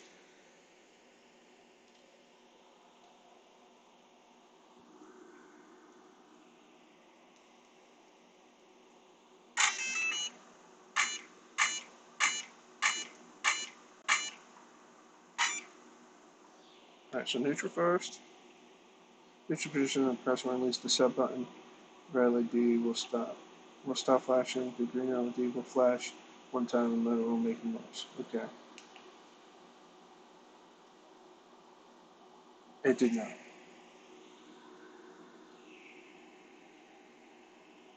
Oh, I'm an idiot. I'm using the restart. I'm a freaking idiot. This is the set button, not that. Oh my god. Sorry guys. I know Earl's probably losing his freaking mind right now. You have a full inspection setting and after you find a remote, it has to be done every time you find the inspection system. Michael, what's up, man? Just being to fool myself on the stream. Let me make sure this is actually connected to the receiver again. Because I was looking at the receiver and not the freaking button. Okay, so that's good. So I turn this off. That's why I was looking at the receiver and not the stupid button. Get out of my face.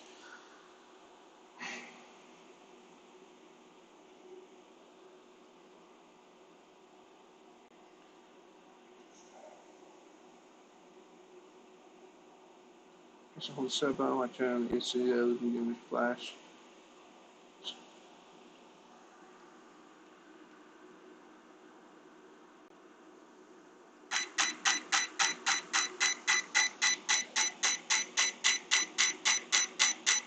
Then press and release the set button in neutral. Okay. Hold the throttle, full throttle, and press the button.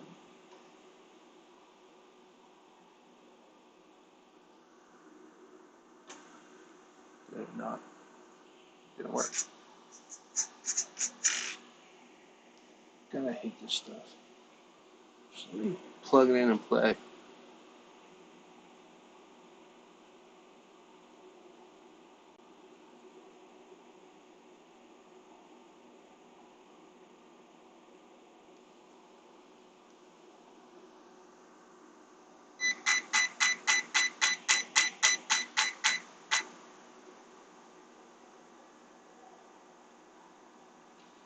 What's it not working?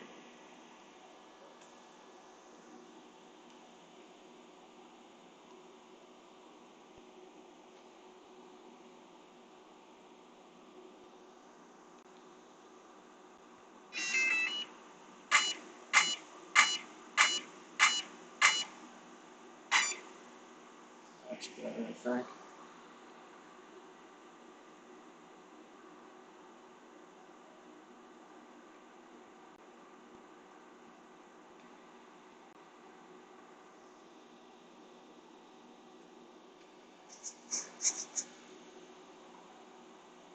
Why can't I progress thing? What am I doing wrong? Make sure your brake trim is all the way up on your remote.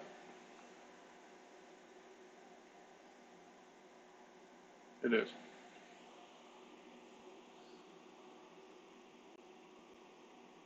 Set your transmitter for another 100. Turn on your transmitter and connect the battery. Did that. Press and hold the set button while turning on the ESC. When the red LED begins to flash, release the button. The ESC will enter program mode. If the button is pressed for more than 3 seconds, the red LED should be flashing, but the ESC enters calibration mode. If the green LED is flashing, the ESC is in program mode. Well, it blinks in red, but when I hit the set button, it makes a 1 beep, and then when I go to full throttle, it doesn't work. Neutral.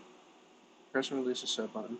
red LED will stop flashing, the green LED will flash one time, the mirror will make a tone, which it did. Hold the throttle at full throttle position, then press the set button, which I did. It didn't do that though.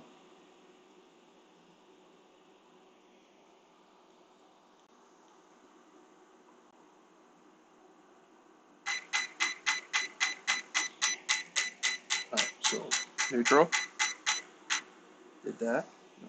Full throttle. When I hit full throttle, it's not doing it. It's only taking the neutral.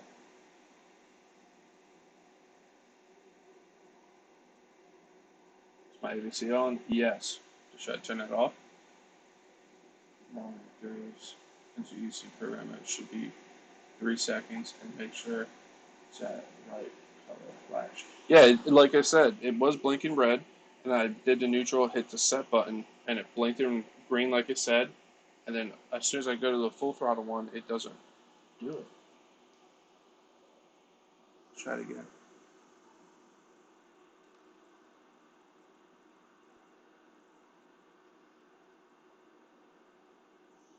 I don't think turn on the top.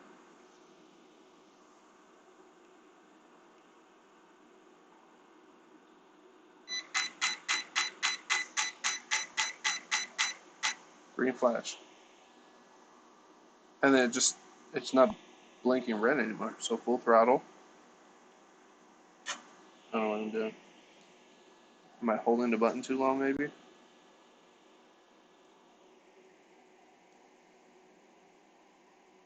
It's in PSC program mode, not remote calibration. Alright, now try it again.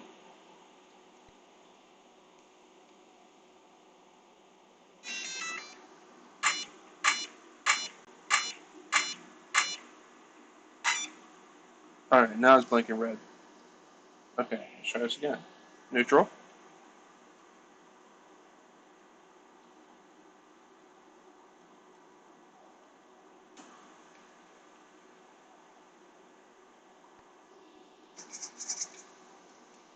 Nope.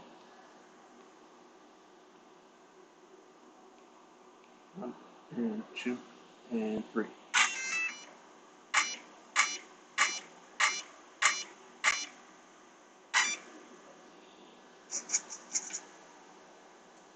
Nope.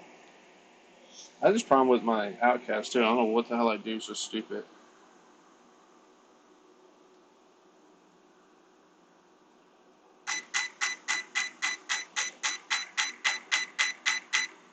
One beep. I'm not getting into the. Shit, if you can do it. I'm working on it, dude.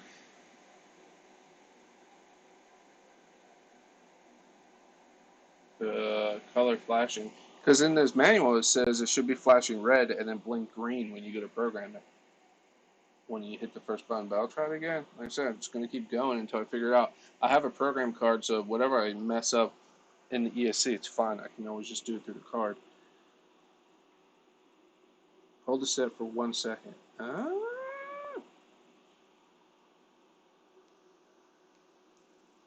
That was 1 second.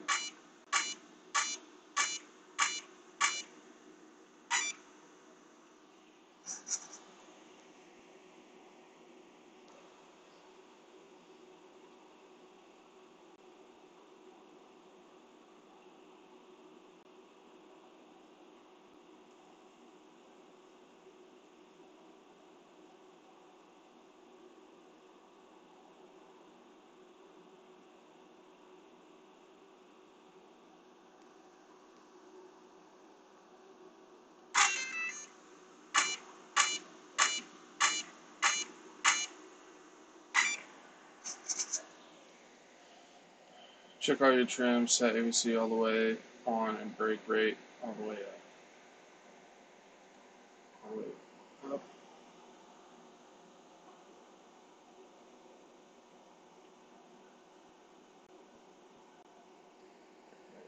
They are.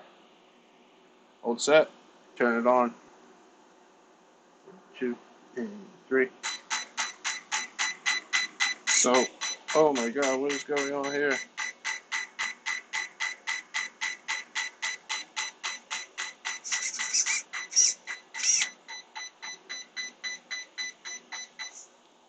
I have no idea what's going on. Hold set. Let go. 1 and 2 and 3. Let go.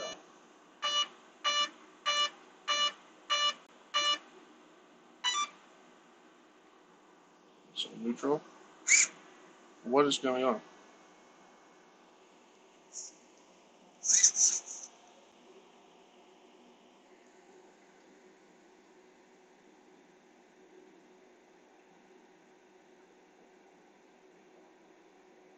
Every trim needs to be centered. I'm going to listen to the man that does this like a boss. Center. Center. Everything's centered.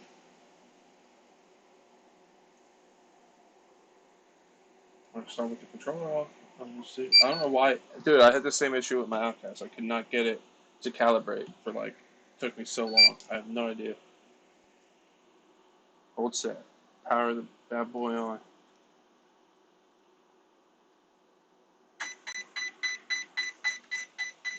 Please don't take off.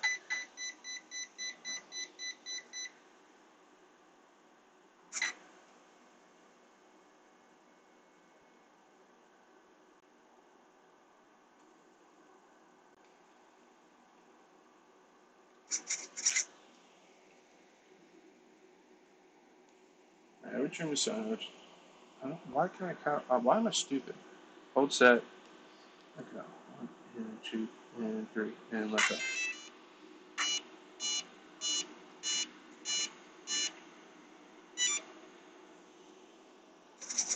No, it's not in program mode.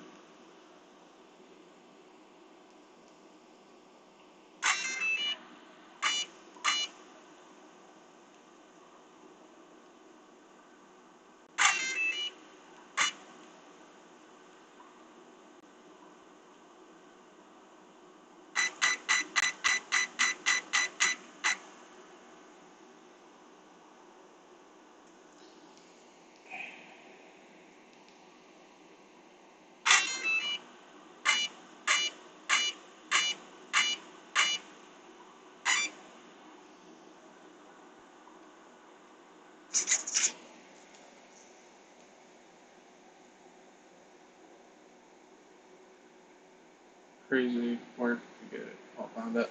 It bound. It's just I'm trying to calibrate the controller, and I've had this issue every time I try to do this with this system. Like in my Outcast, same issue. I don't know if I'm just stupid, but like literally, I'm holding it like they're telling me. I always go to the program, the ESC, not to calibrate the controller. I don't know what I do, but I can never get this. It always takes me like a bunch of tries.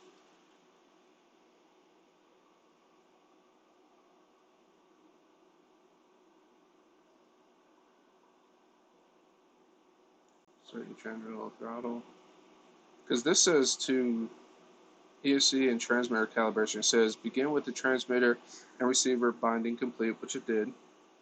Set your transmitter throttle channel to 100% travel and trim to neutral. Turn on your transmitter and connect the battery to the ESC, but don't power it on. Press and hold the set button while turning on the ESC. When the red LED begins to flash, release the set button. The ESC will enter program mode if the button is pressed for more than 3 seconds. So even if I let it go in a second, it's not going into calibrating the controller. I don't.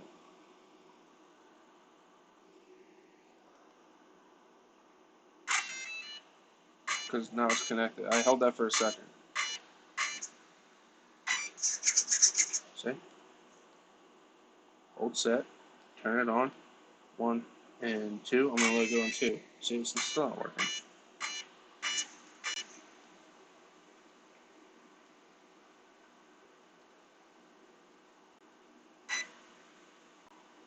What did I just do?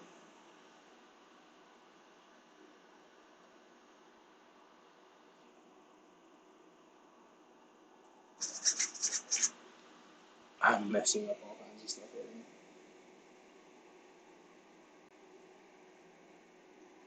You never had any issues? Yeah, I'm just stupid. We need to hear the ESC beeping rapidly then hit set for neutral. I did. That's what I had it like that. It was beeping rapidly in red. And then at neutral, I hit it. It turns green for a second, goes off. And then when I do the full throttle one, it doesn't do anything. So I'm definitely in the wrong menu.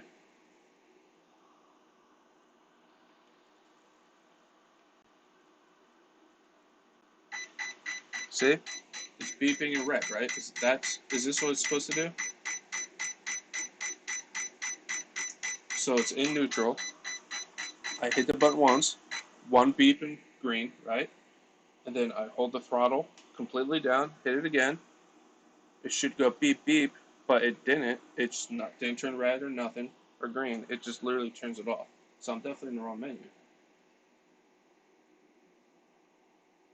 Because I literally just did the throttle and it didn't beep again. Because I've programmed these before.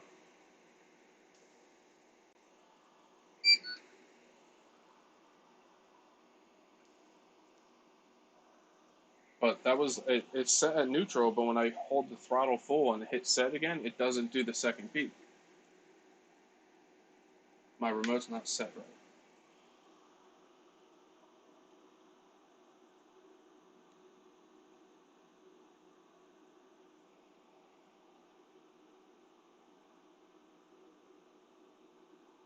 Begin with the transmitter and receiver binding complete. Done. Set your transmitter channel. Set your transmitter throttle channel to 100%. Transmitter throttle channel to 100%. And trim the neutral. Throttle trim is neutral. Press and hold the set button. Turn on your transmitter and connect the battery to the ESC.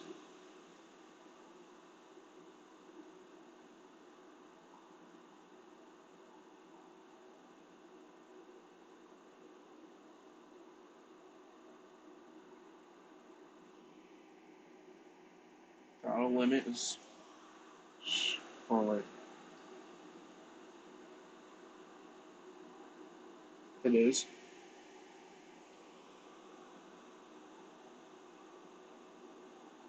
Set your transmitter throttle channel to 100%. And travel and trim to neutral. It is. I don't know what else I have to do. The ABC needs to be off. Trim needs to be 0 for trigger. Alright, so let's turn off the ABC all the way down. Trim needs to be 0 for trigger.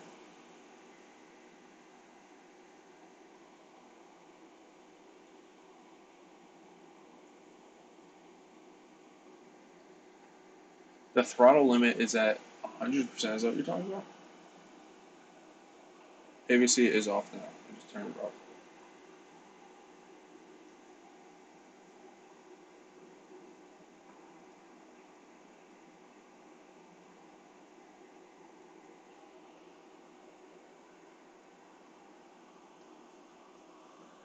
Let's try this again.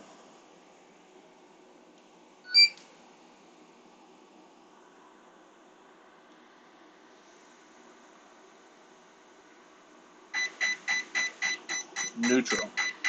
Set. Nope. Turned off. Yep.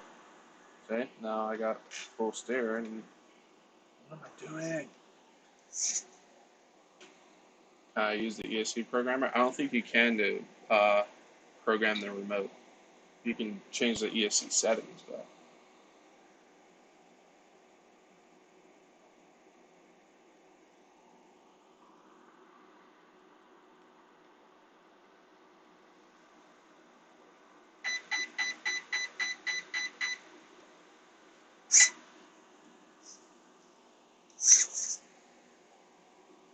I don't know what I'm doing. Because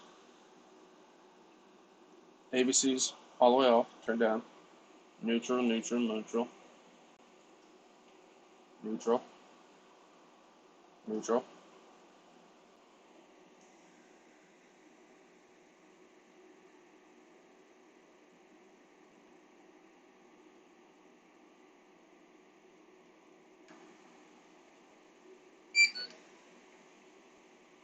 Set your transmitter style channel to 100%.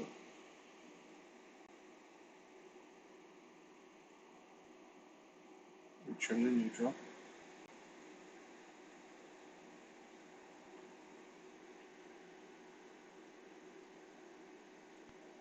Won't calibrate because it sees the triggers on. Is the transmitter shot then? Because the trigger is on neutral because it sees the trigger is on. Sergeant J, what's up, man? Just like I said, I'm not this stupid. I've done this before.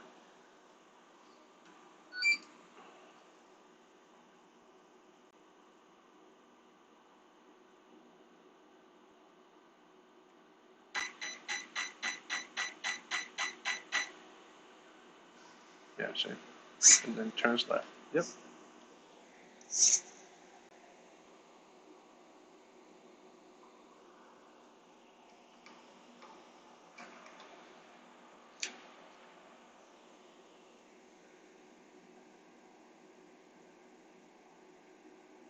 Sure, wrong because the trim is not correct. What do you want me to do here? Steering trim's at neutral. Steering trim here is in the middle.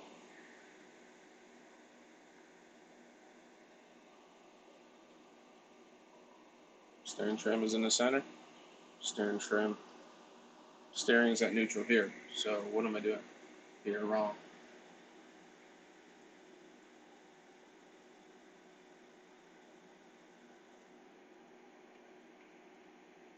Turn left because you set the steering is the trigger now.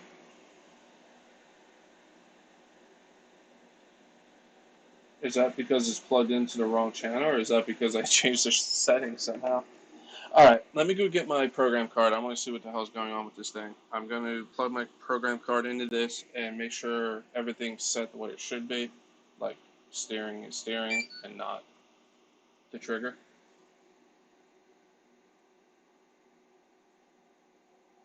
Sorry, Shep, you can't see that far. So, neutral, 100%. And then all these ABCs all the way down, and all the other ones are in the middle. So, I don't understand. I didn't have this much trouble when I tried to do this with the Outcast. Try it again, just for shits and giggles.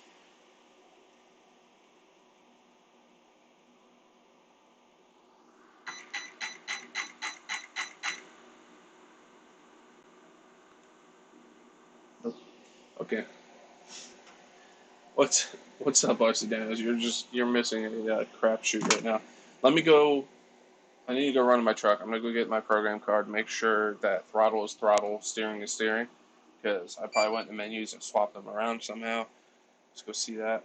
Unless, like I said, this is plugged in the wrong way, which I don't think it is. Because steering is 1, then the brake is 3, ESC is 2. So let me know if that's wrong, but I don't think it is. So I'll be right back. Let me go run to my truck.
Alright, I am back.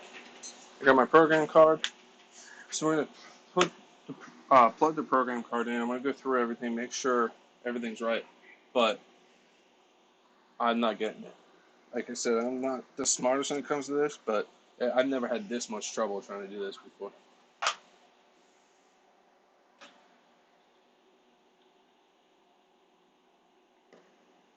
Yeah, I'm not trying to change the settings in the ESC. I'm just trying to redo the controller, like calibrate the controller. That's why I'm trying to do this.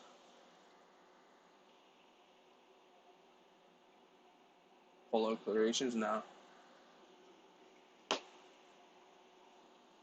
Honestly, Electric, it really isn't this hard. I don't know what I messed up.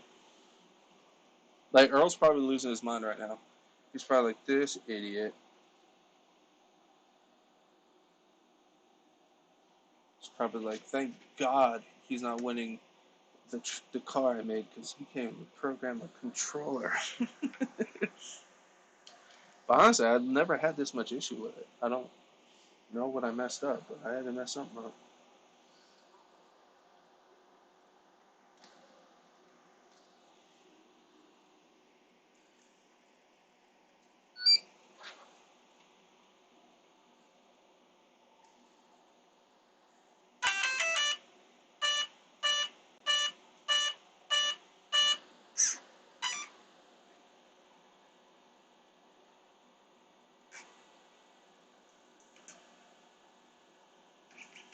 But the handbrake still works, steering doesn't work, and throttle. So I definitely messed something up.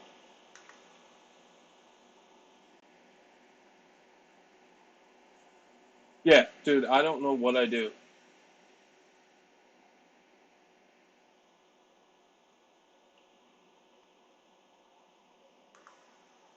Motor rotate. Yeah. LiPo cells are intact.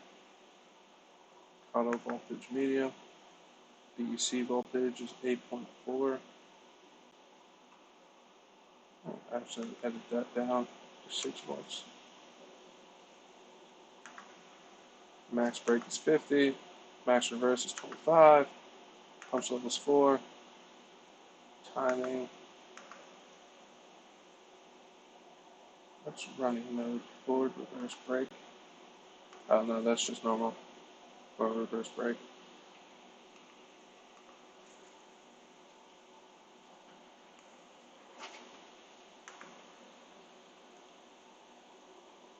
So this didn't accomplish anything. Alright, let me make sure this is sitting flat. I don't know if that's going to make a difference, but we're going to give it help. With the Verizon Hobby, but they helped me fix it. Weird.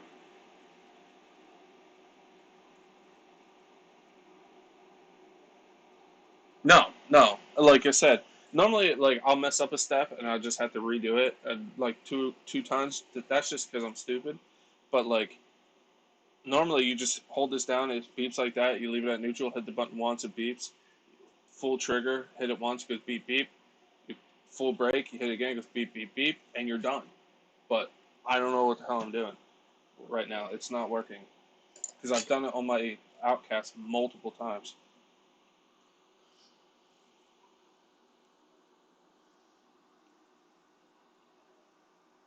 So see how it's beeping like this? Should be neutral. Hit the button. It should beep green, but it's not. And then it turns completely left.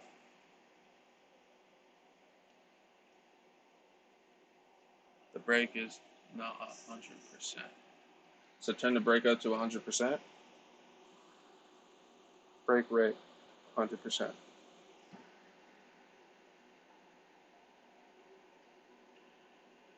Silicone in plus or fiscal crank. Yeah, dude, you gotta put those in, man.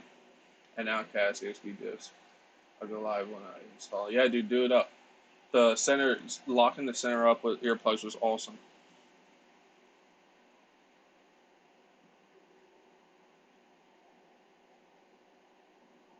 Start it up. Keep holding the set button. Start it up. And keep holding this Set button to factory reset. Alright, I'll do that. Start from scratch.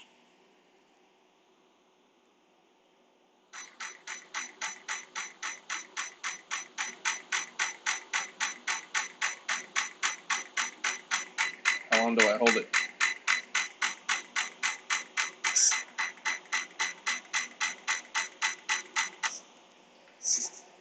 So hold set, power it on. Alright, so set. I can't even get neutral to work. I used to get neutral to work before, but now it's not doing anything.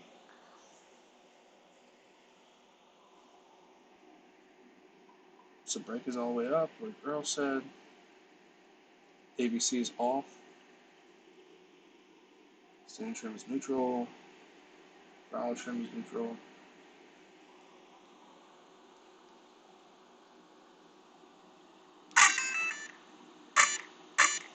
Please don't take off.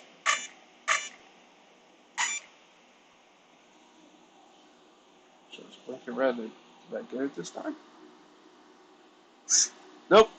Why is it? That's still.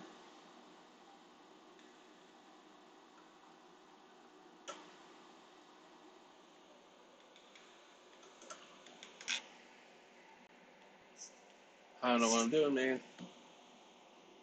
I'm about to start up a video because I've never had this much issue.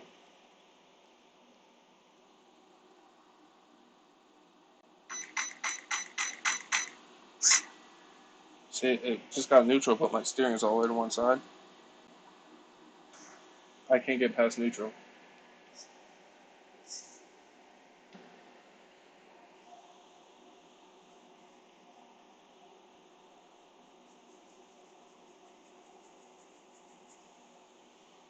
And I have these plugged in the right way, right, guys? I have steering, right. Steering on one, which makes sense because that's when I steer it works. The brake, handbrake is right because that's channel 2. That works when I hit it. No, wait. Channel 3 is my brake, my bad. And then ESC wire is channel 2? Really? That doesn't go in a different channel?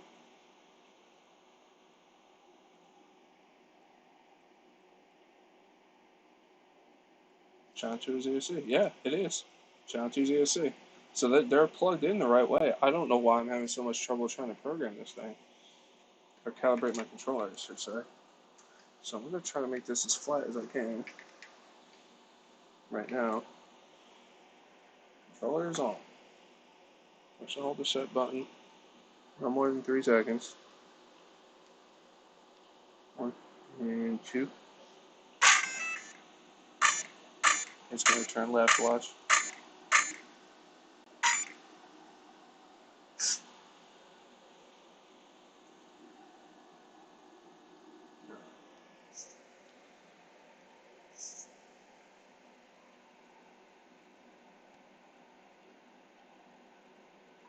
Ground is facing the right way. Yeah. Is black, red, white. Minus, plus, white. And then they're all facing the same way. Metal prongs are facing down.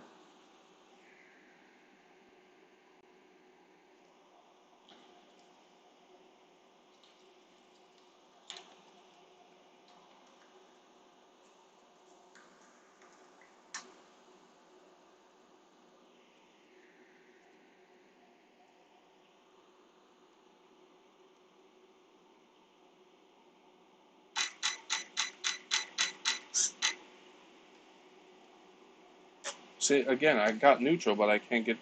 It's not going past neutral.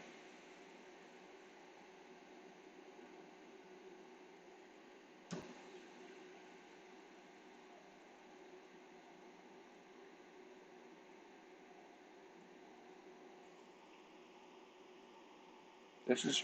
I'm about to throw this thing against the wall. Alright, let me go ahead and just stop messing this up. Can't mess it up any more than it is, so screw it.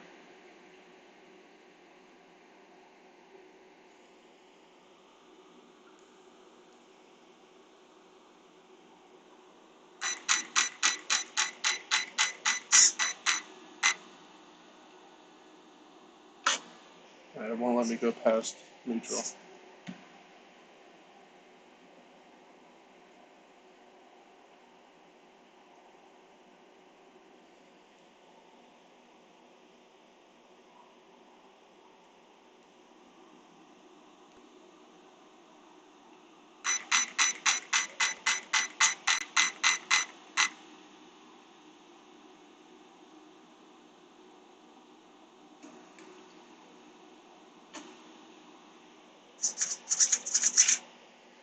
I don't get it.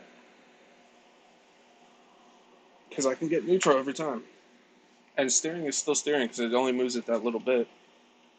Earl's calling me. Hold on. Hi, Earl. How's it going, buddy? Dude, I don't know what I'm doing.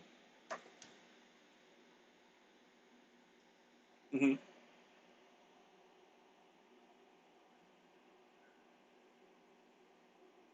Mm-hmm.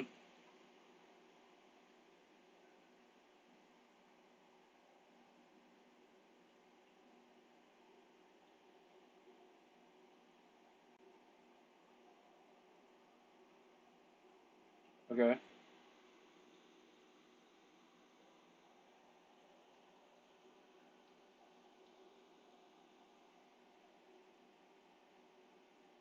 So,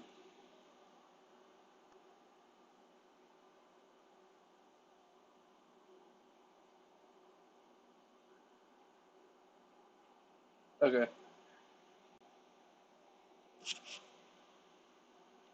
It is. Okay, that's all the way up.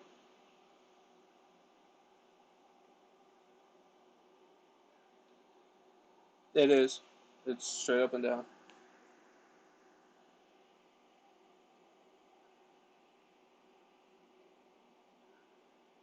Yeah.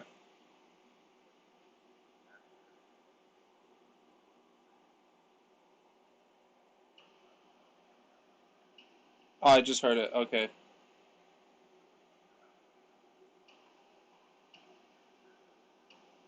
All right, so I am in neutral now. I did hear that beep. I didn't know they did that. Yeah, it is. Mm-hmm.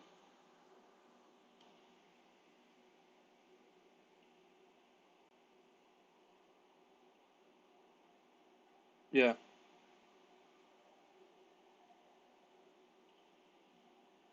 Mm-hmm. Yeah, yeah. Okay.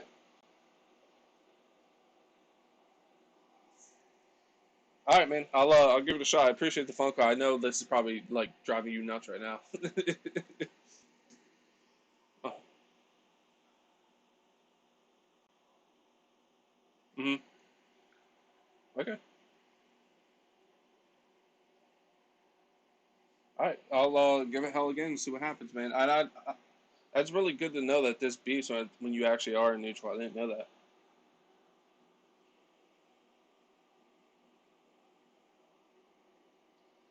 Oh, okay. Yeah.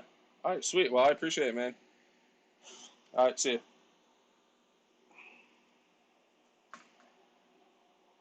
My man Earl calling. He's probably driving him nuts. He's like, ah, what are you doing? All right, let's try it again now because Earl said, I didn't know this, but when you turn these dials, when you actually are in neutral on the throttle and steering, you actually hear a little, like a click almost from the controller. So let's try this again. So ABC's off, brake is up, steering's in the middle, throttle's in the middle, throttle limit is at 100. So let's try this again.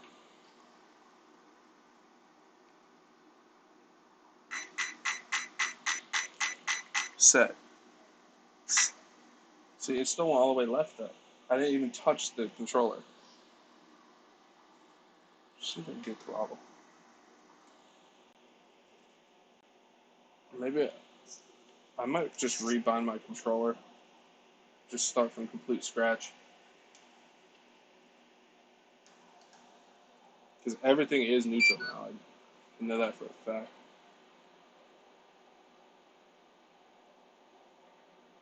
You're in trouble now because you had to call you. Alright, so we're in bind mode. We're in bind.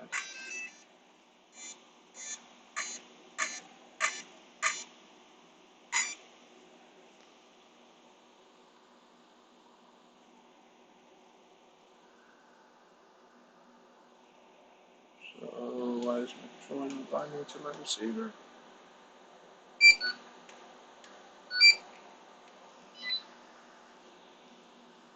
There we go. It's bound now. And it's still turning completely left, and I don't know why. Everything's neutral. Everything's at neutral. Maybe the ABC needs to be 100%. Could be wrong there. Been a while. Alright, so let's turn the ABC all the way up.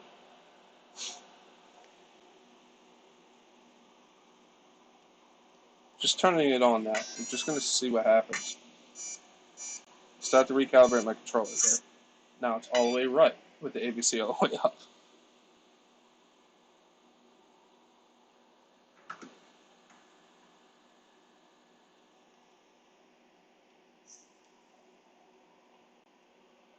Throttle switch to 100. Throttle trim to 100. All others set to center. Turn transmitter on. Rebind may be necessary before you try to recalibrate.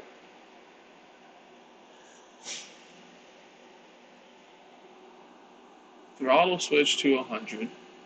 It is. Throttle trim dial to 100. See, Earl said in the middle.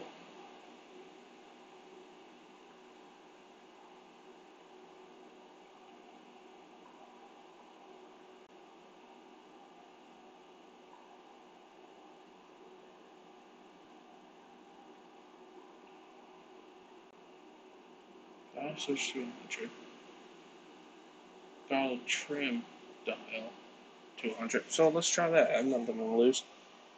Trim dial to 100. Other trim is at the center.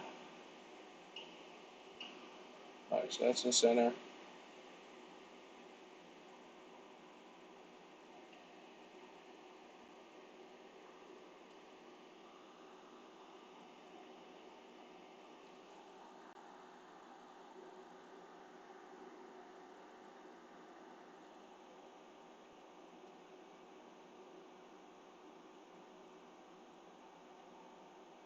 Not throttle trim.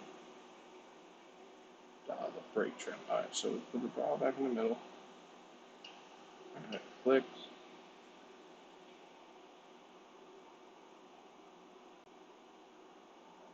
Brake 100.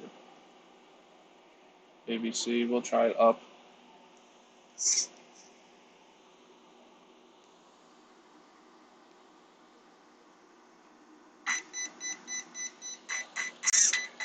Still trying all the way to the right. I don't understand why.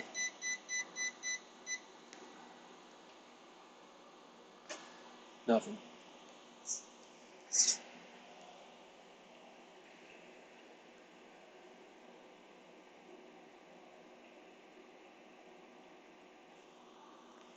We're going to rebound the controller again.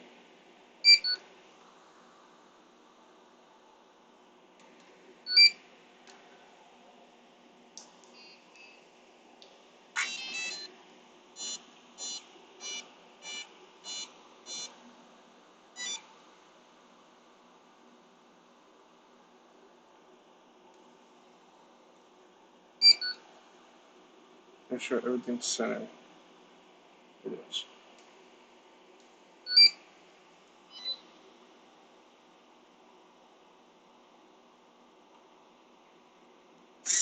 Why is it turning to the right by itself? I just rebounded. I literally just rebounded. Right when it connected, it turned completely to the right.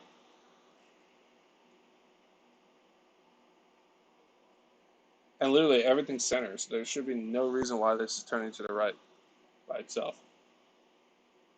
Just hook it to the no ball. I want the ABC though. That's the only reason why I'm not.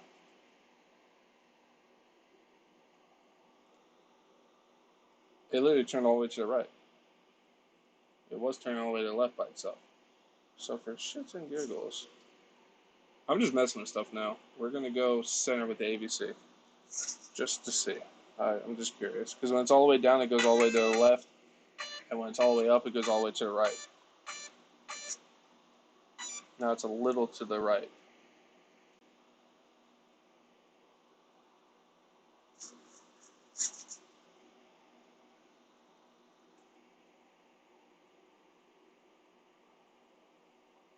It's turning because it's not calibrated to the controller correctly. So what we're trying to do.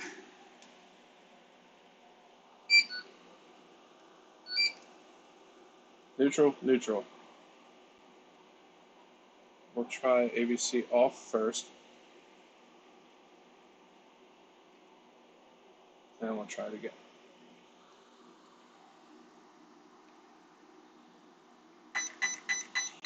Neutral, not touching anything. One beep. Full throttle. Nothing. And throttle trim is dead center. I heard the beep. Literally heard the beep. I'm going to do it again. Throttle. Beep. Dead center. Steering. Dead center. So let's try with the ABC all the way up now, or else that could be the issue, or it could be something because he hasn't done it in a while. Just try it again.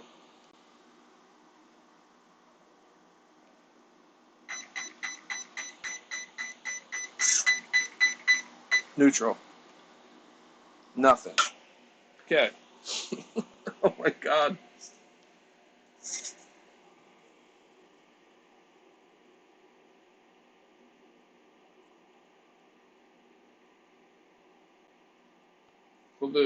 Well, first you need neutral. You go neutral, hit the set button, then full throttle, hit the button.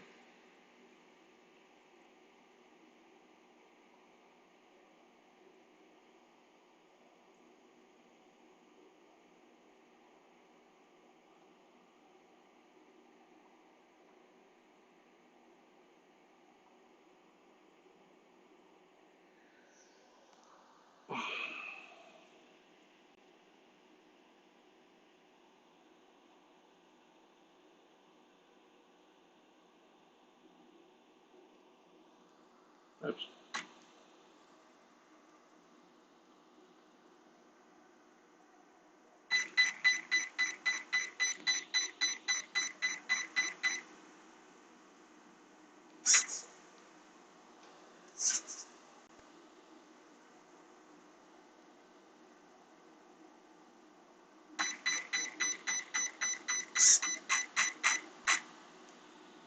Full throttle. Nothing.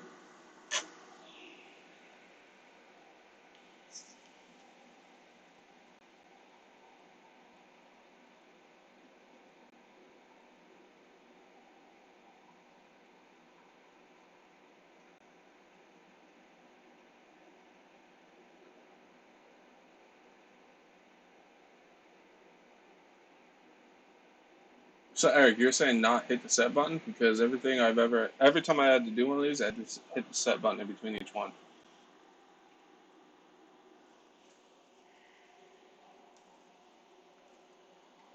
I'm about to try a different controller. I think I have another one of these controllers because I have nothing else to lose. Yeah, see, I got another one right here.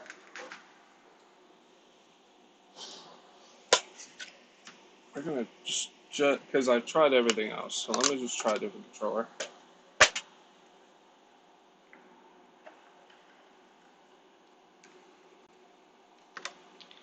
Yeah, I was just looking at that on their website.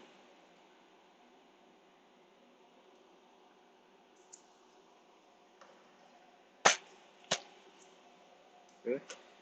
Can't get this life battery out of here. The one part that should be a 3 second thing is taking me freaking forever. I don't get it. It's making me angry. I'm about to throw it against the wall. If I didn't want to use ABC, I would just throw a Noble in it, but I don't want I like having the ABC.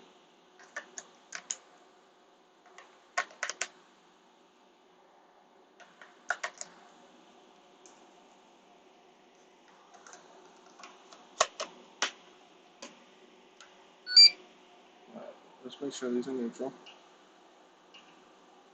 Click, click,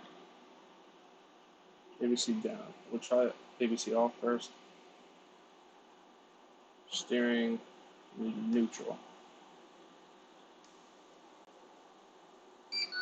Turn it off. Let's set this thing to bind to this bad boy.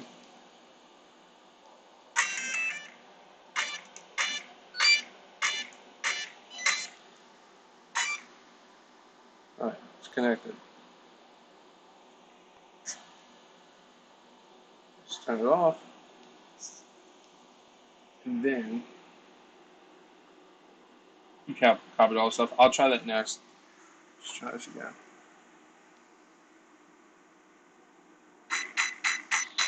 Neutral. Set. Full trigger. Set. Nothing. Okay. I'm going to try it this way for a second. Just give me a sec. I'm just trying everything now.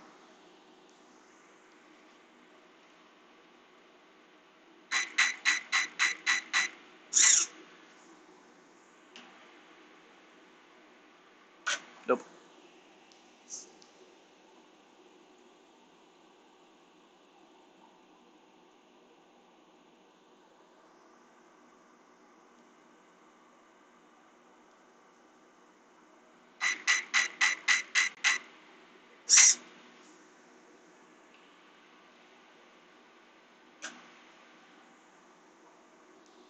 I think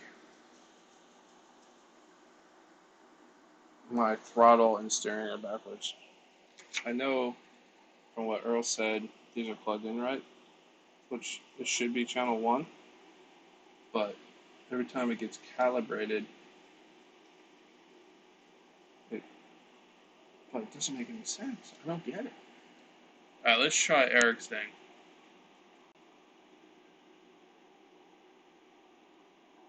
Alright, pull the transmitter to full throttle. So it has to be in the beeping thing. Let's transmitter trigger full brake pause. Then we turn the trigger to center.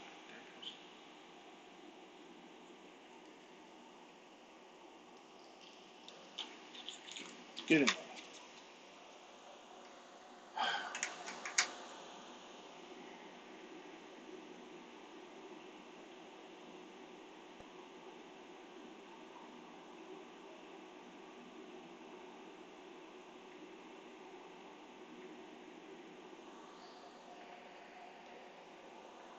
Alright, let's see. Dude, I'm sorry, this is just ridiculous. I never had this much issue.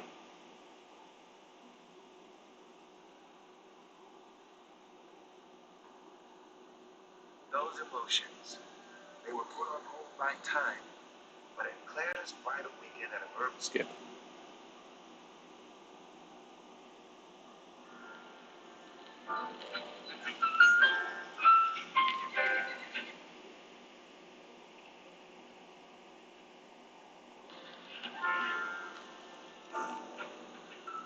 Hi, I'm John, Technical Director at Verizon, and in this video, Hi, John. we're going to talk about binding and calibrating 6100 series ABC receiver.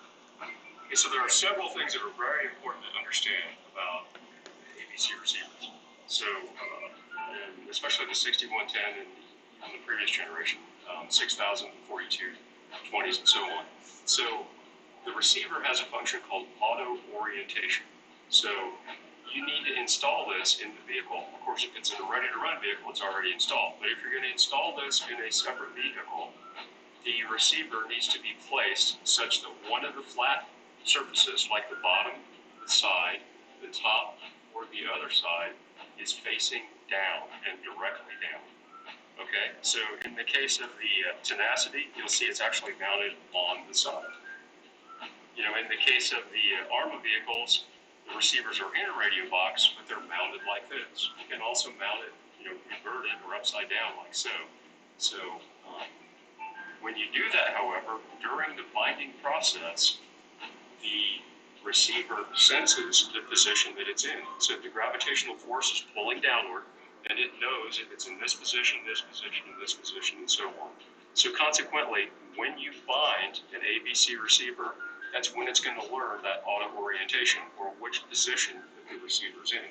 So during the bind process, the receiver needs to be mounted in one of those positions, and the car needs to be level so that the gravitational force is pulling in the direction. You know, we've talked to people, in fact, we've talked to people on the phone. They bind like this, you know, and they push the button and they click, click, click, boom, and then everything connects and so on. They set the car down, it's all calibrated, but now the ABC doesn't work correctly. And that's because the gyro sensing. All right, so I'm going to mount this before I even finish. I'm going to mount this down because it is plugged in correctly. So I'm going to stick this straight down, just so it doesn't give any issues of it thinking it's upside down or sideways or crooked or anything like that. So I don't have to throw it against the wall.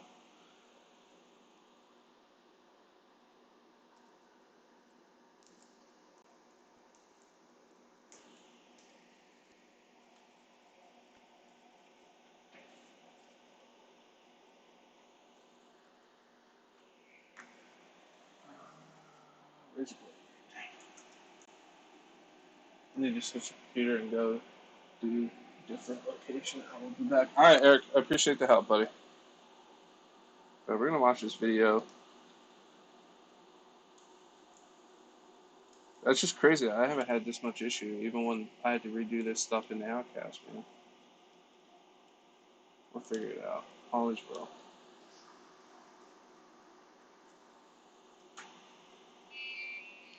I know you're not gonna have to shut up.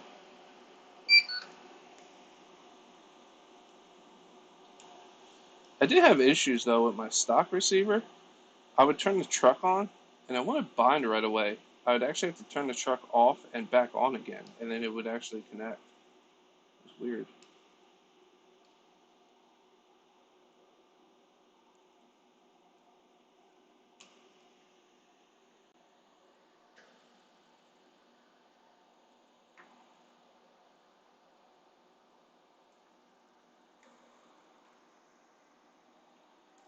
All right, it's completely flat now. By holding the steering full left, full brake, then hitting the button on top.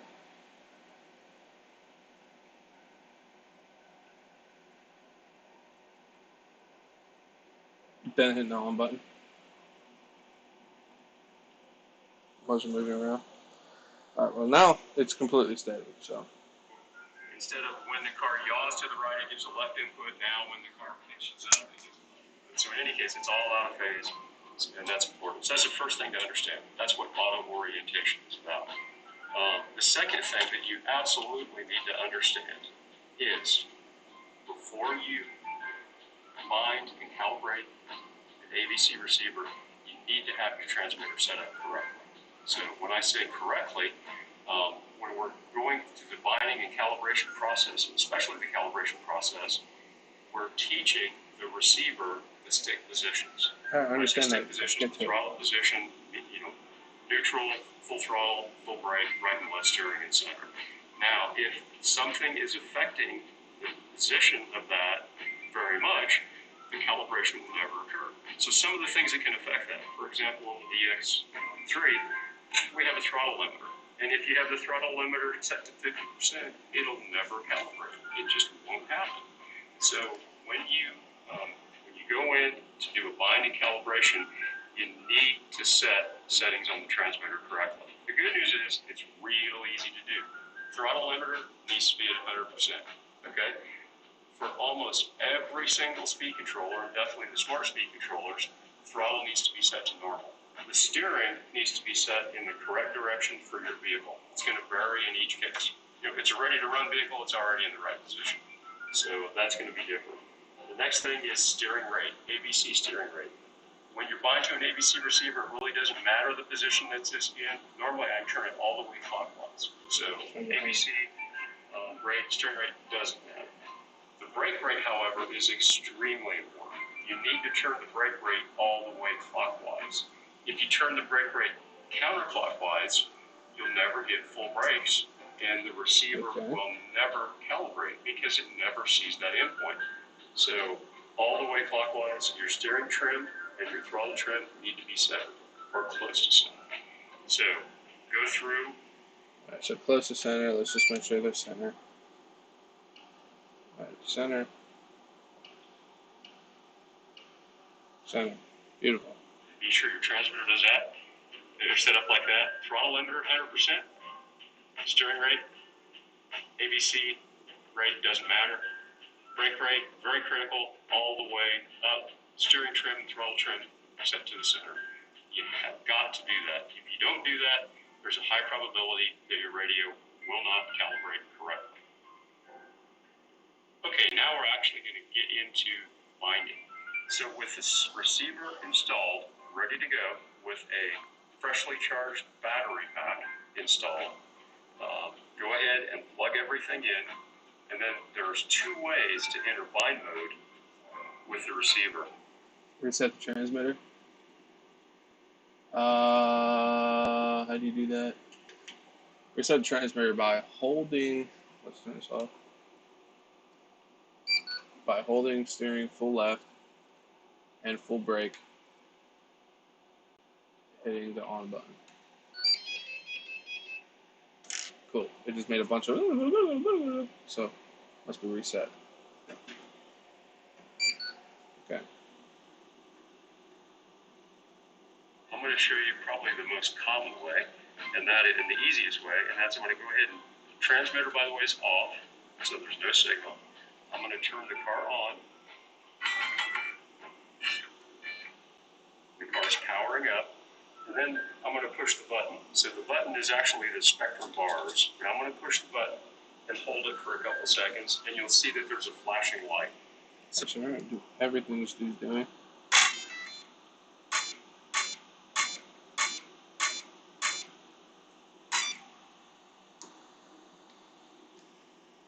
That flashing light indicates, or flashing LED is orange or amber. That flashing LED indicates that you are in bind mode. Okay? So the next thing that you need to do is press and hold the bind button and hold it while turning on the transmitter. So with binding, it's a good idea to place the transmitter about 2 to 3 meters away from the receiver. That way the transmitter doesn't overdrive the receiver and you get a higher reliability of the bind. Now watch the LED. The LED will flash a few times, it'll go out, and then it'll come on solid. Okay? That's how you bind. Okay. Now, every time you bind, it is absolutely imperative that you also calibrate. What calibration is teaching the receiver the throttle positions, the steering positions, steering and throttle directions, and also the, when I say positions, that includes the center position, full right, full left, full throttle, full brake. So you need to do that every single time you bind. But again, you need to bind one time, so it's not a big deal. Now this is crucial. We already went through and set up our transmitter, and we know that we have everything set up correctly. Tell you what, I'm going to go ahead and not set it up correctly. I'm going to turn this brake rate all the way to the left. Okay? So that's not going to give me enough steering trouble. Now this is really important, and this is an often overlooked part of binding an ABC receiver. Carefully watch the LED. And the process is, first you go to full throttle, and the LED will go out. Okay? Release the throttle to center, the LED will come back on.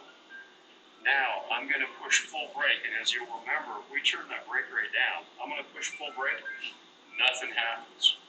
I can't possibly calibrate unless this LED goes out. It's telling me that something is wrong. So watch what happens when I crank up the brake rate. I'm going to crank up the brake rate, and I'm going to do the same thing. I'm going to get brake, and now the LED goes off. That tells me that I have the brake set correctly such that it will calibrate the receiver brakes. Release that. Again, when I release it to center, the LED comes back on. Okay. I steer full right. All right. The LED goes off. I release it, it comes back on. I go left, release it, and after I go through that whole process, now I have control. By the way, during that bind and calibration process, the throttle is inactive until you get through the process. So the important points to know and understand during that whole process is, first, you have to pull center, full throttle, then brake, then it must be right steering, and then left steering, in that order. And in each one of those endpoints, the LED must go out, and when you return to center, it must come back on. If it doesn't go out, then it tells you there's a setting in the transmitter that's not working correctly. You don't have it set up correctly, and it'll never calibrate. And we have a lot of customers that call us and say, you know, hey, it's not working right, my receiver is broken, send me a new receiver. And we talk them through this process, and they're like, oh yeah, okay, I get it, I understand what's happening. And you know, then they go on their way and everything's good. Now, there's one other thing that occurs that's really important to understand. It happens also fairly frequently. With this and the DXTV, there's a method by holding full brake and by holding full right steering and turning the transmitter on, I can actually adjust my steering travel, my brake travel, my throttle travel, and you know, independently right and left steering travel.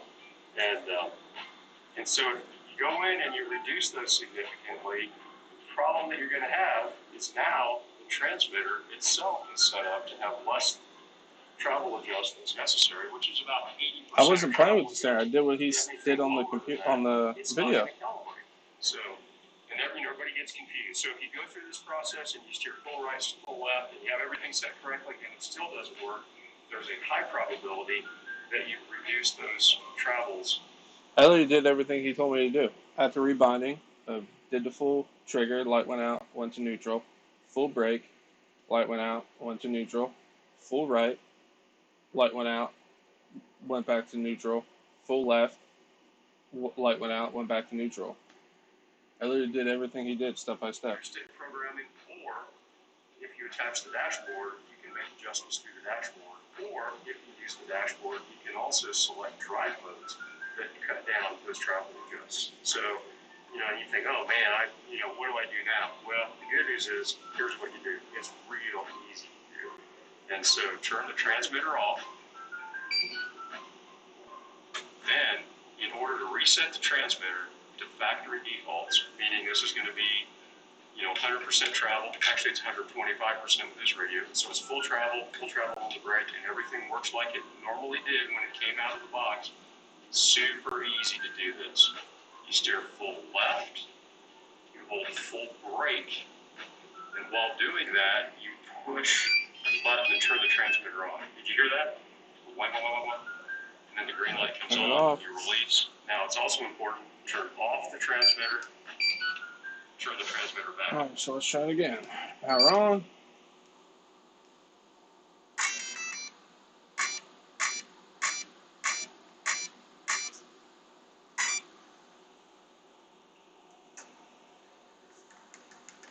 Nothing.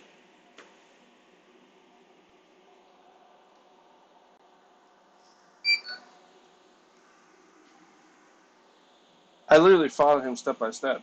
I don't know what I did wrong. Literally step by step.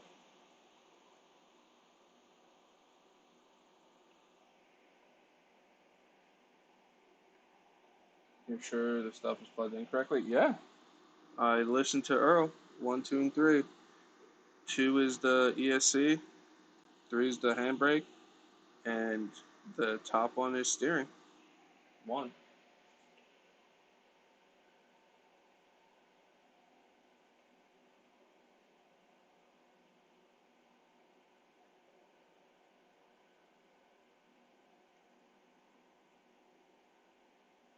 Before we even started calibrating, I reset the transmitter and then rebound. Because this is a brand new transmitter. I rebound to the receiver.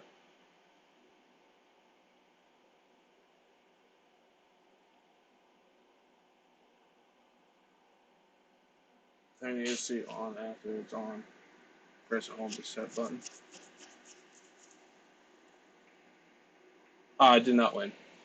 Because I reset the transmitter and then rebound to this because this is like a completely different transmitter.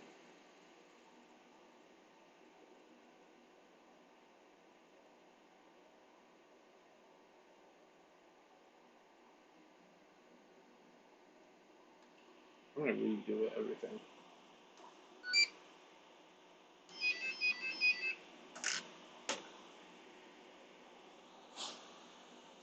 Then I'm gonna turn this off.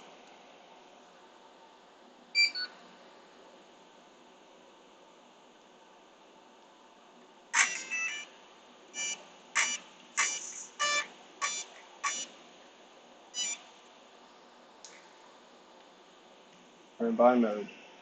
Turn this on. It's connected.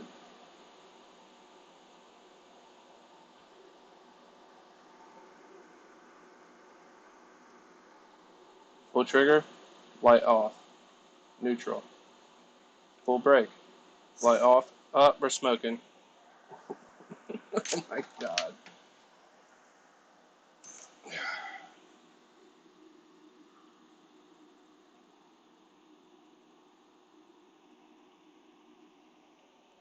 Something just fried.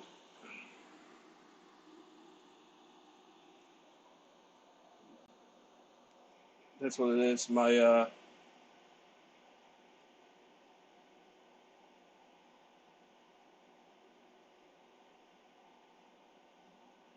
think you got an ESC, dude. My servo just fried.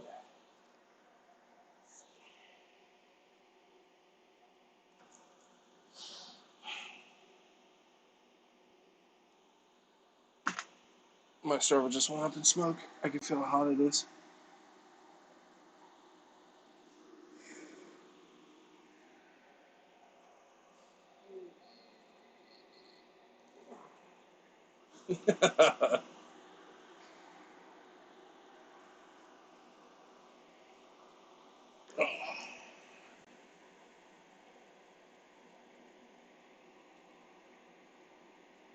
Defective ESC, you think?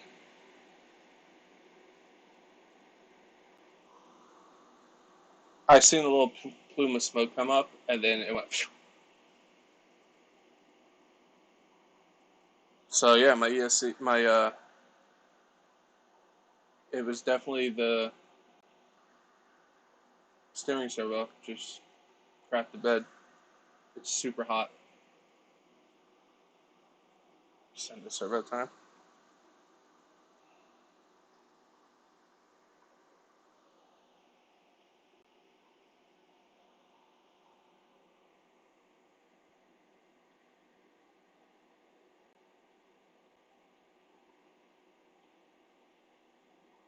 ESC, dude, that thing was cranking out the EC voltage with short inside servo, causing a problem.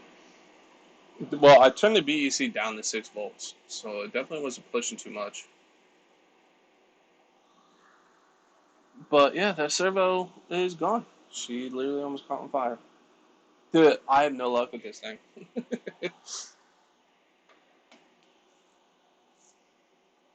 He had a bad servo, short out 2 ESCs before I figured out it was the servo. Maybe that's why my... That completely and utterly blows, you know? Like, I try not to talk like that, but it freaking sucks. That really blows the big one, dude. 100% blows. There's no ifs or buts about it. It blows. It blows. Pisses me off.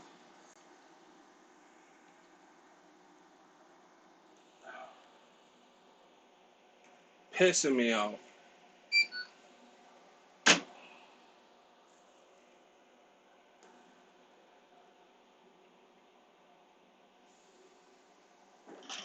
Hopefully, it didn't blow my receiver.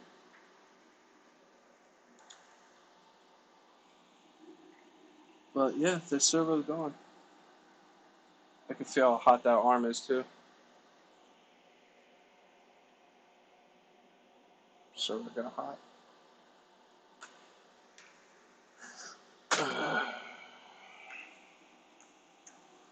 Just literally makes me so mad. Just I just want to go fast. I just want to go have fun.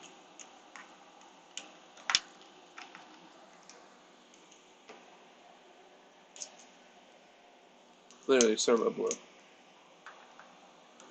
Right on string. And I wonder if from your first fire, if it damaged the servo, but not enough where it did not work, released most of the stuff, but not the servo, and now it fried maybe is why you couldn't get it fixed. I don't know, dude.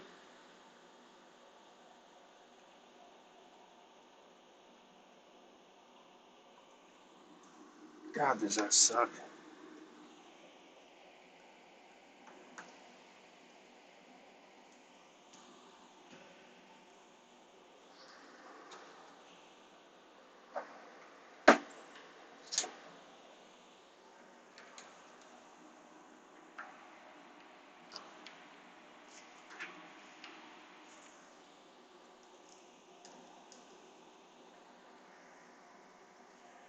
I don't know if that's the cause of the issue I was having or not, but got a new issue now.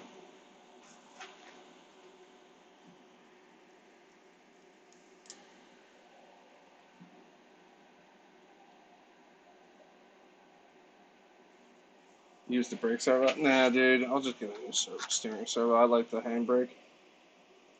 If I can get this arm off of here, fantastic.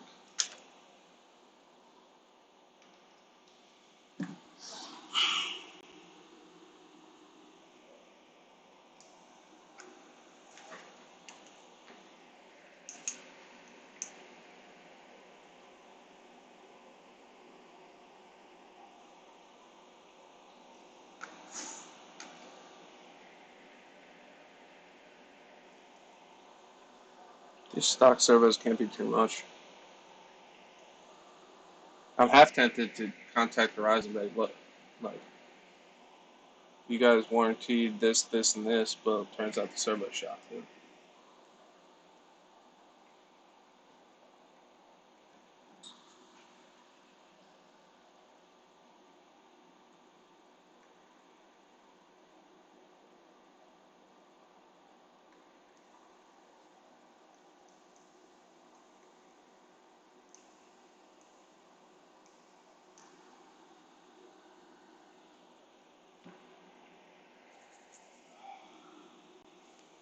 I dropped the washer.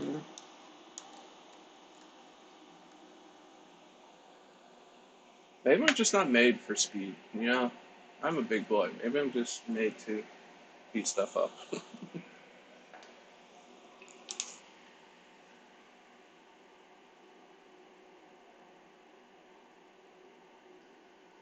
Call Horizon. Yeah. You kind of have to. You have to actually talk to them on their website now. You can't really call. They don't really answer their phones. You're mad for me, dude. That just sucks. And that whole calibration issue I was having, I don't know. Like, I really don't know why that was such a pain. And it still isn't done. I don't understand. And I know Earl's saying I was messing with the steering earlier, which is true. But that time when I watched the video, I literally did it step by step with the guy. I reset the transmitter, rebound it, and then I literally did what he did. Reset it, rebound it, recalibrate it like he was doing, literally step by step with the video, and still was giving me an issue. I'll trash it or give it away. Off the truck, yeah. Damn it. We had these sexy game changer fans on here. We have the Basher Queen adapter on the ESC. Like, son of a. I'm just so mad. Yeah, if something else goes bad, true, but like, it went bad when I was running it, you know? Not while I'm trying to calibrate the freaking controller. You're taking infraction donations. This thing is for sure the Phoenix, though. That is no. That's the second time I went up in smoke.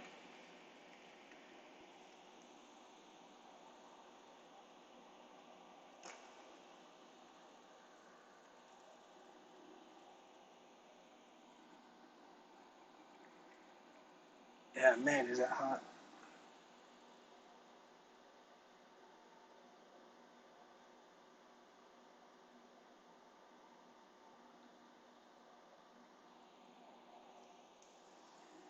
And I'm not going to be able to get this out of here because the ESC is already mounted.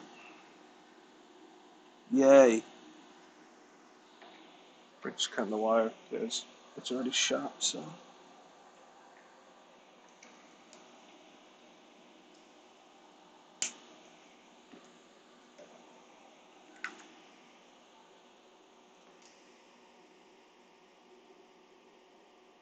Damn, look at that.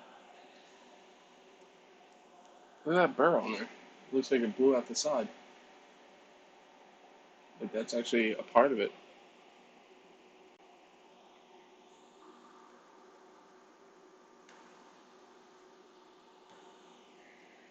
Yeah, she got warm. Burnt plastic.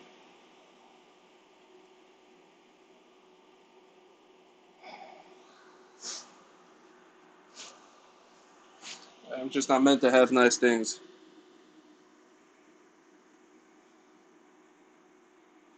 I'm kind of curious to turn this back on to see what happens. See if I can calibrate it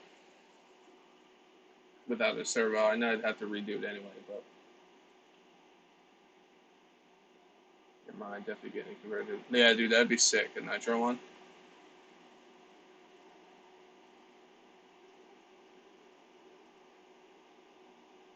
Scrap the whole thing during the hobby ring. Dude, I was thinking about it, but like, that's more money. I'm not trying to do that. This is all free.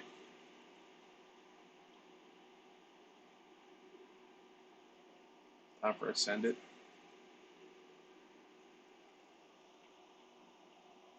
Let's see if we can see any charring in here, huh? Might as well. We have nothing else to do. Because I have another freaking servo. I'm proud of myself. I think Kirk's on stream. Because I want to MF the crap out of it.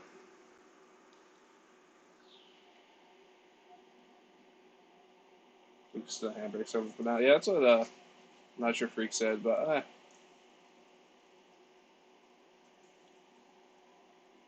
think I'm just going to go get a servo. What time is it? Yeah, it's only not even 3 o'clock yet. So I'll just run to the hobby shop and get a new servo. I think she'll be bad, yeah.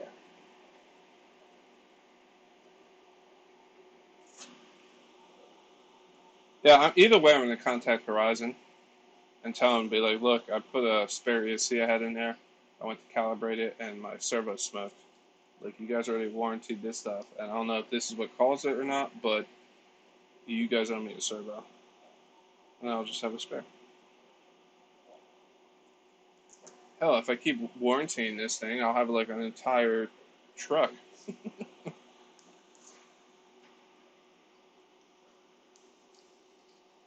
That's the problem right there.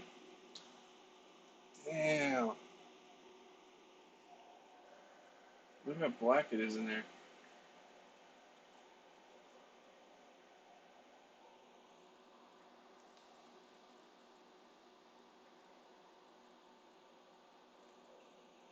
Literally, the motor wire is melted off.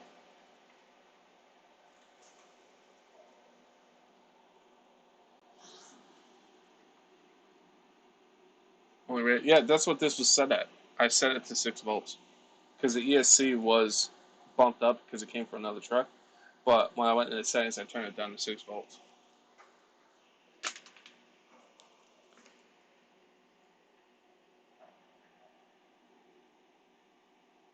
I took some low voltage while it was getting ready to go up and smoke last time. Yeah, Gus's Custom Creations said he thinks that the BEC took a crap. So, like you guys said, this thing was probably on its way out, but it did work when I tested it, so that's why I didn't bother. But she's gone. So we're going to hang that on right next to the ESC on the wall.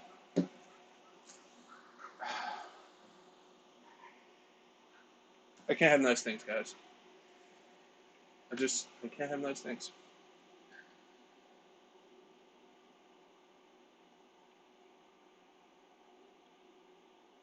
if the voltage to the BEC was wrong, it would have smoked in the first startup. Today, because it was at 8 or 8.4 or something like that, but I turned it down to 6. Um, but on the first fire, um, I don't know.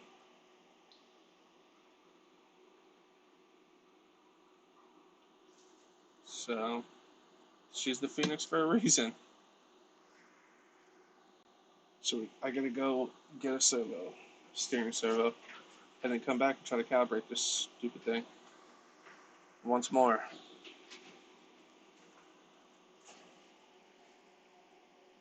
Because I've never seen that kind of calibration where you don't hit the set button, you just do it through there. Because all the other times I've ever calibrated an this ESC, I would hit the set button like we were doing earlier.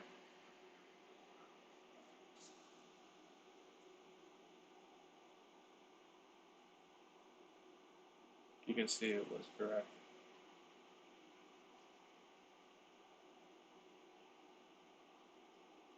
Solid roller. I'll sell it to you, says Jay. How much you want to pay for it?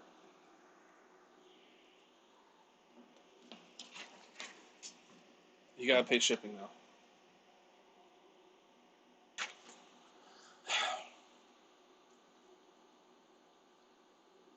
Piss me off.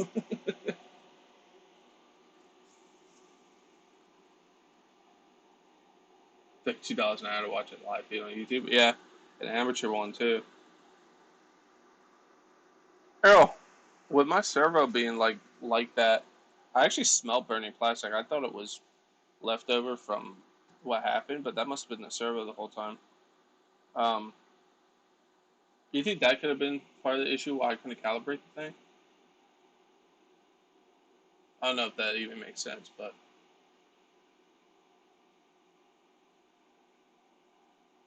you kept the power on while the servo was constantly turned on. What? Yeah, but still, man, like, come on. That may have been the problem. But I was trying to calibrate it, so like as soon as I would turn it on, it would turn the one way by itself, no matter if it was in the center or not. It would just turn by itself.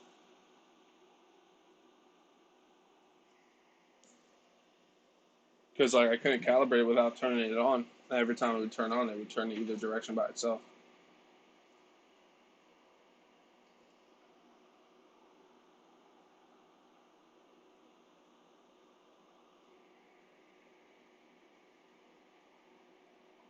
The receiver's brand new. It was warranted.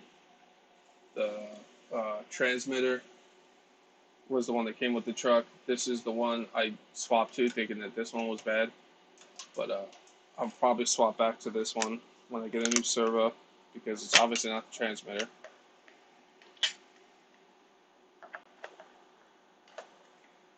Yeah, that's my next plan because I need to put a new servo on it anyway.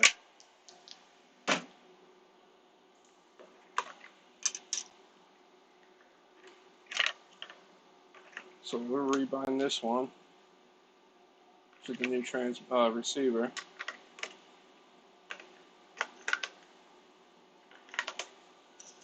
Because like I said, the AVC doesn't matter where it's at when you go to calibrate.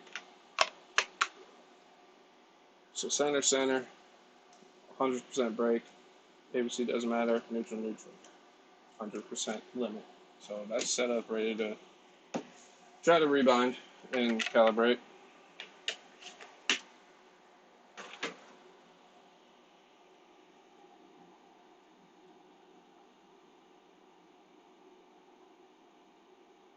You're tired? Mine, you just got your hair cut into a mullet. Nice.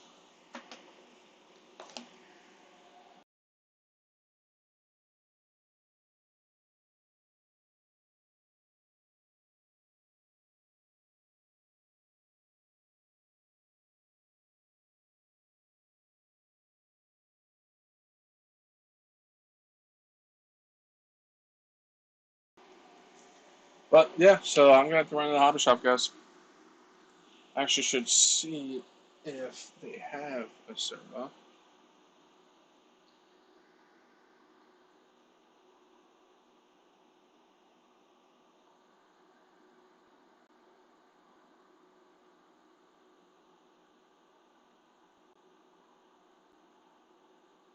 see.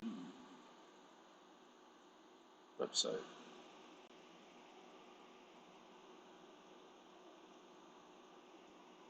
ADS. And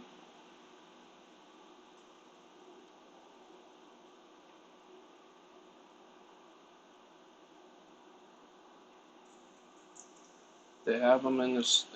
They have them. That's a stock servo.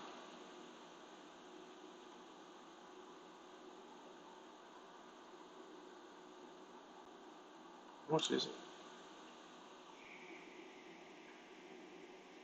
Is this front part and back? Hell yeah. The handbrake servo is stronger. It would make sense. I wonder if they have one of those. Let's see if they have one of those in stock. S6905.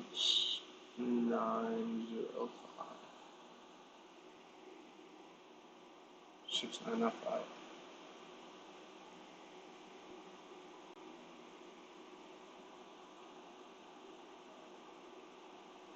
Wait, where did I get 9 from? S605, that's what I mean.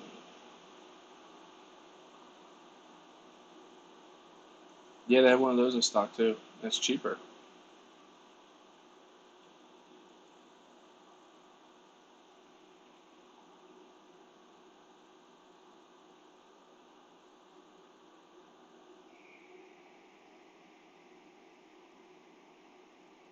So your mom and barber said?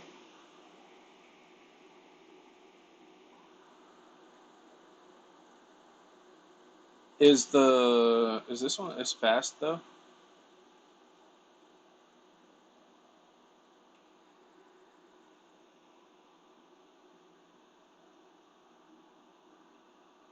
Just 61 ounces.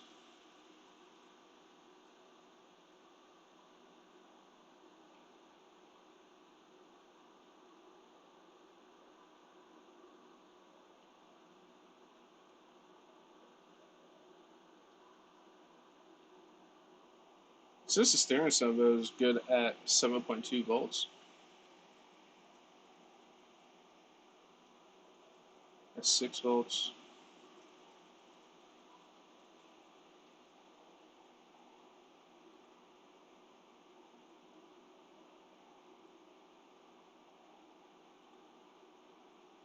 Are you sure it's stronger? Because looking at this, the steering servo is stronger than the brake servo. Just judging by the specs.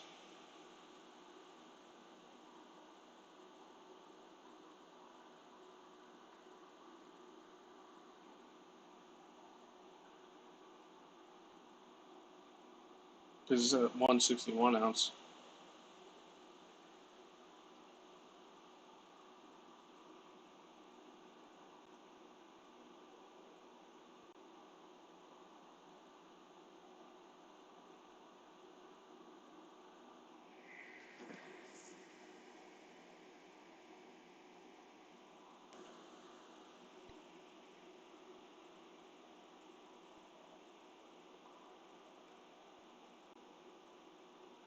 Yeah, judging by this, by just the specs, that the steering servo is actually stronger.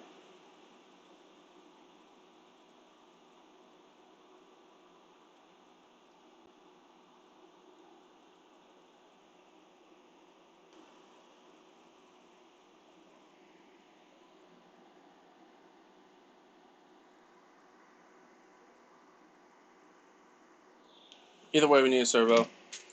So we're going to get a servo. Come back here. Start from scratch. Just going to reset this controller. Rebind it. And then try to calibrate again. Maybe I'll use the steering servo. I don't know. But just like I said, just by the specs, it looks like the steering's stronger.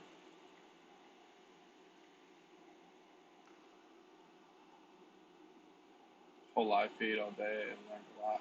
How much thank you electronics. Yeah, they're cool, but man, I am not good with them. I'll tell you that. So we just I gotta get a new steering servo. Dicta, what are you doing? You want to meet up at the hobby shop? I need to get a servo.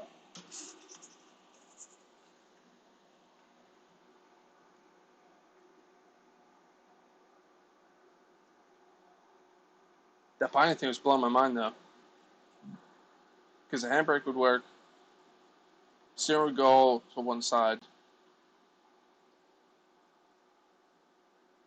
and they had no throttle.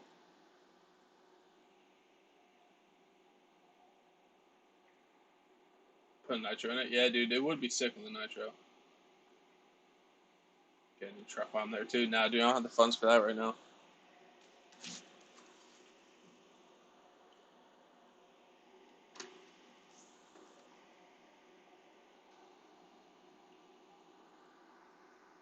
This would be sick on a nitro.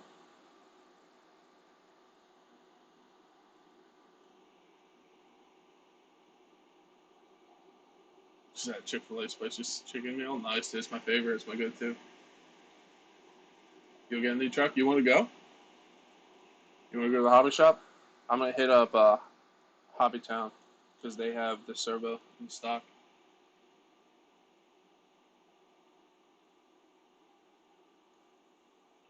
Make a custom out and put no in it. Yeah, I got spare nitro here too. A big one.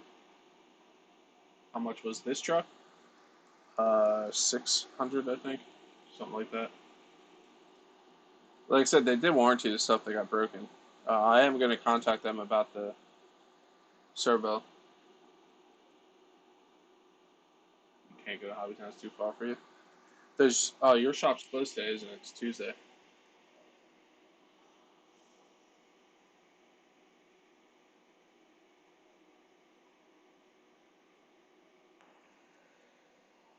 But so yeah, I'm gonna go get a servo and come back and try to make this not explode. RC Misfits. Oh yeah, I forgot about them. Are they open? Don't they open at like 4 though? Isn't that late?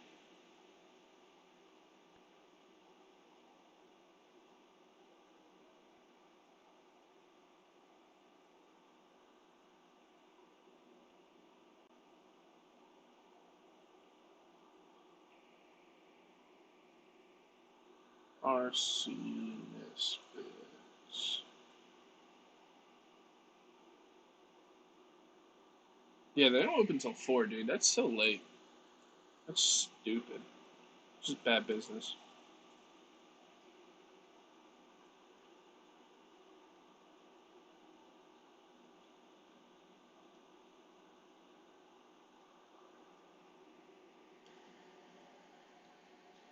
Get a 25 tooth servo shaft, chief, so you don't have to buy a new horn. Do you remember a shop called D&K? It's been long gone, but was a go-to many years ago. No, I'd never heard of them. Yeah, opening up at 4, like, I'm never going to go there. I like to get stuff done earlier in the day.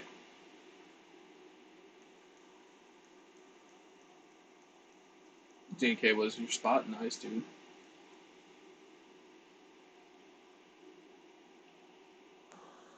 But, yeah, we're going to end it because, like I said, I need to go to the hobby shop.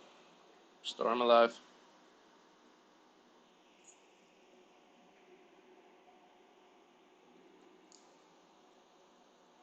So, we'll go get a servo, look around, see what else they got.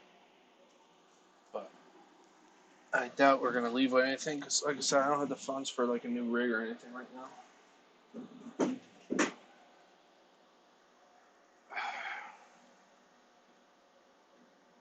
Scam those things, guys. Just scam those things. Should have been so easy. It should be done by now. It should be on the road.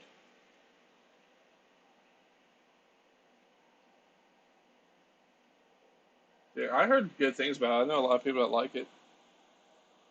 I really like my Noble though. But when I get the server, I'm gonna have to pry up the ESC so I can run the wire.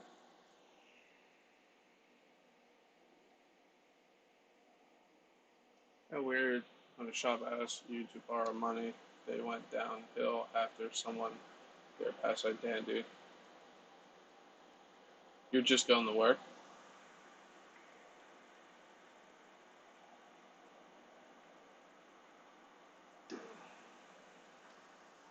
Honestly, I think the servo has been frying for a while because every time after the fire I would put power to them, I would smell burning plastic, but I just thought it was just leftover residue. But I think the servo was going this entire time.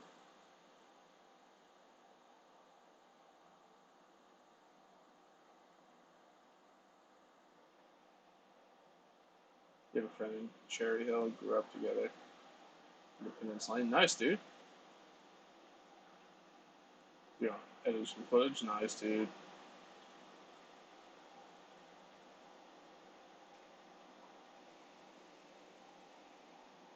I don't bash hard, I can't pick between the DS5 Spectrum or GT5 transmitter.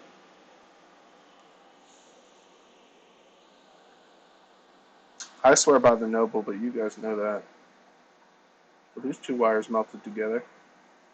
I wonder if they melted together when there was a fire in the truck, and then they just kept shorting, and eventually she just let go. There's definitely a fire in there, though, because that little nipple that was sticking out I showed you guys, tell that's what it was melting through.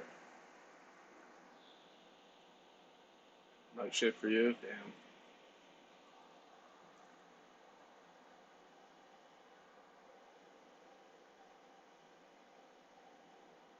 Pretty good with these folks to make more vids. I need to start running mine more. Yeah, dude, I was planning on going out tonight with it, but it might still happen if I can get that servo installed and get it to calibrate correctly. I don't know why it wasn't calibrating. I literally did everything that video did. I listened to Earl. I don't know. I'm sure Earl's like, you're stupid. I can get it done in 3 seconds, which it should only take like 3 seconds to do. But we'll get it. We'll get it. It's just discouraging, man, that the servo went up like that. Takes a little bit of the wind out of the sails. But it's part of it, man. Part of it.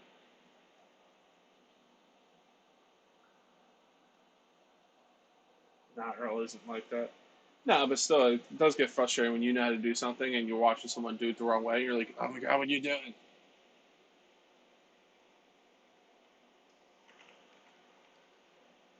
Can't spend much time on your PC now. That's cool, yeah.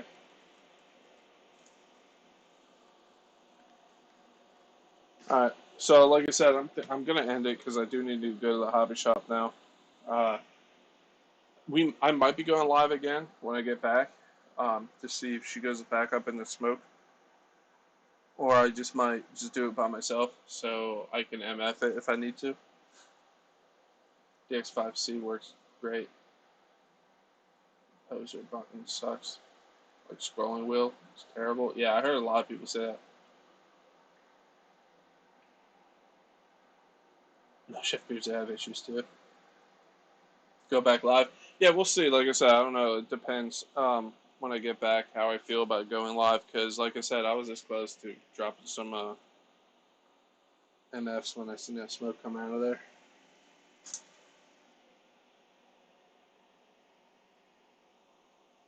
But we'll get it up and running. We always do. Like I said, takes a little bit of wind out of the sails, but hopefully it gets the servo in and she calibrates like that, like it should. I don't understand. Because every time I've calibrated these, I've held down the set button, hit the thing, neutral, hit the thing, full trigger, hit the thing, full brake, hit the thing, and it was fine. So I don't know. And honestly, I think that servo, because in the beginning it wasn't turning by itself, left or right. Maybe the servo just started freaking out and started doing it. I don't know. I have no idea. I was just trying to make up excuses of why it wasn't working. Yeah, you should build it, dude.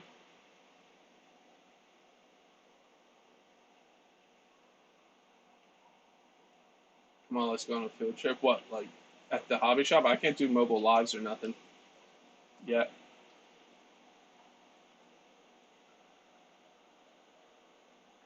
Take it easy, Earl. I appreciate all the help, man. You calling me to try to help me, but it didn't take for some reason. So yeah, we'll get it up. So I gotta end out. I keep rambling. So everybody, appreciate everybody being here. Like I said, we might be going live again when I get back with the new servo.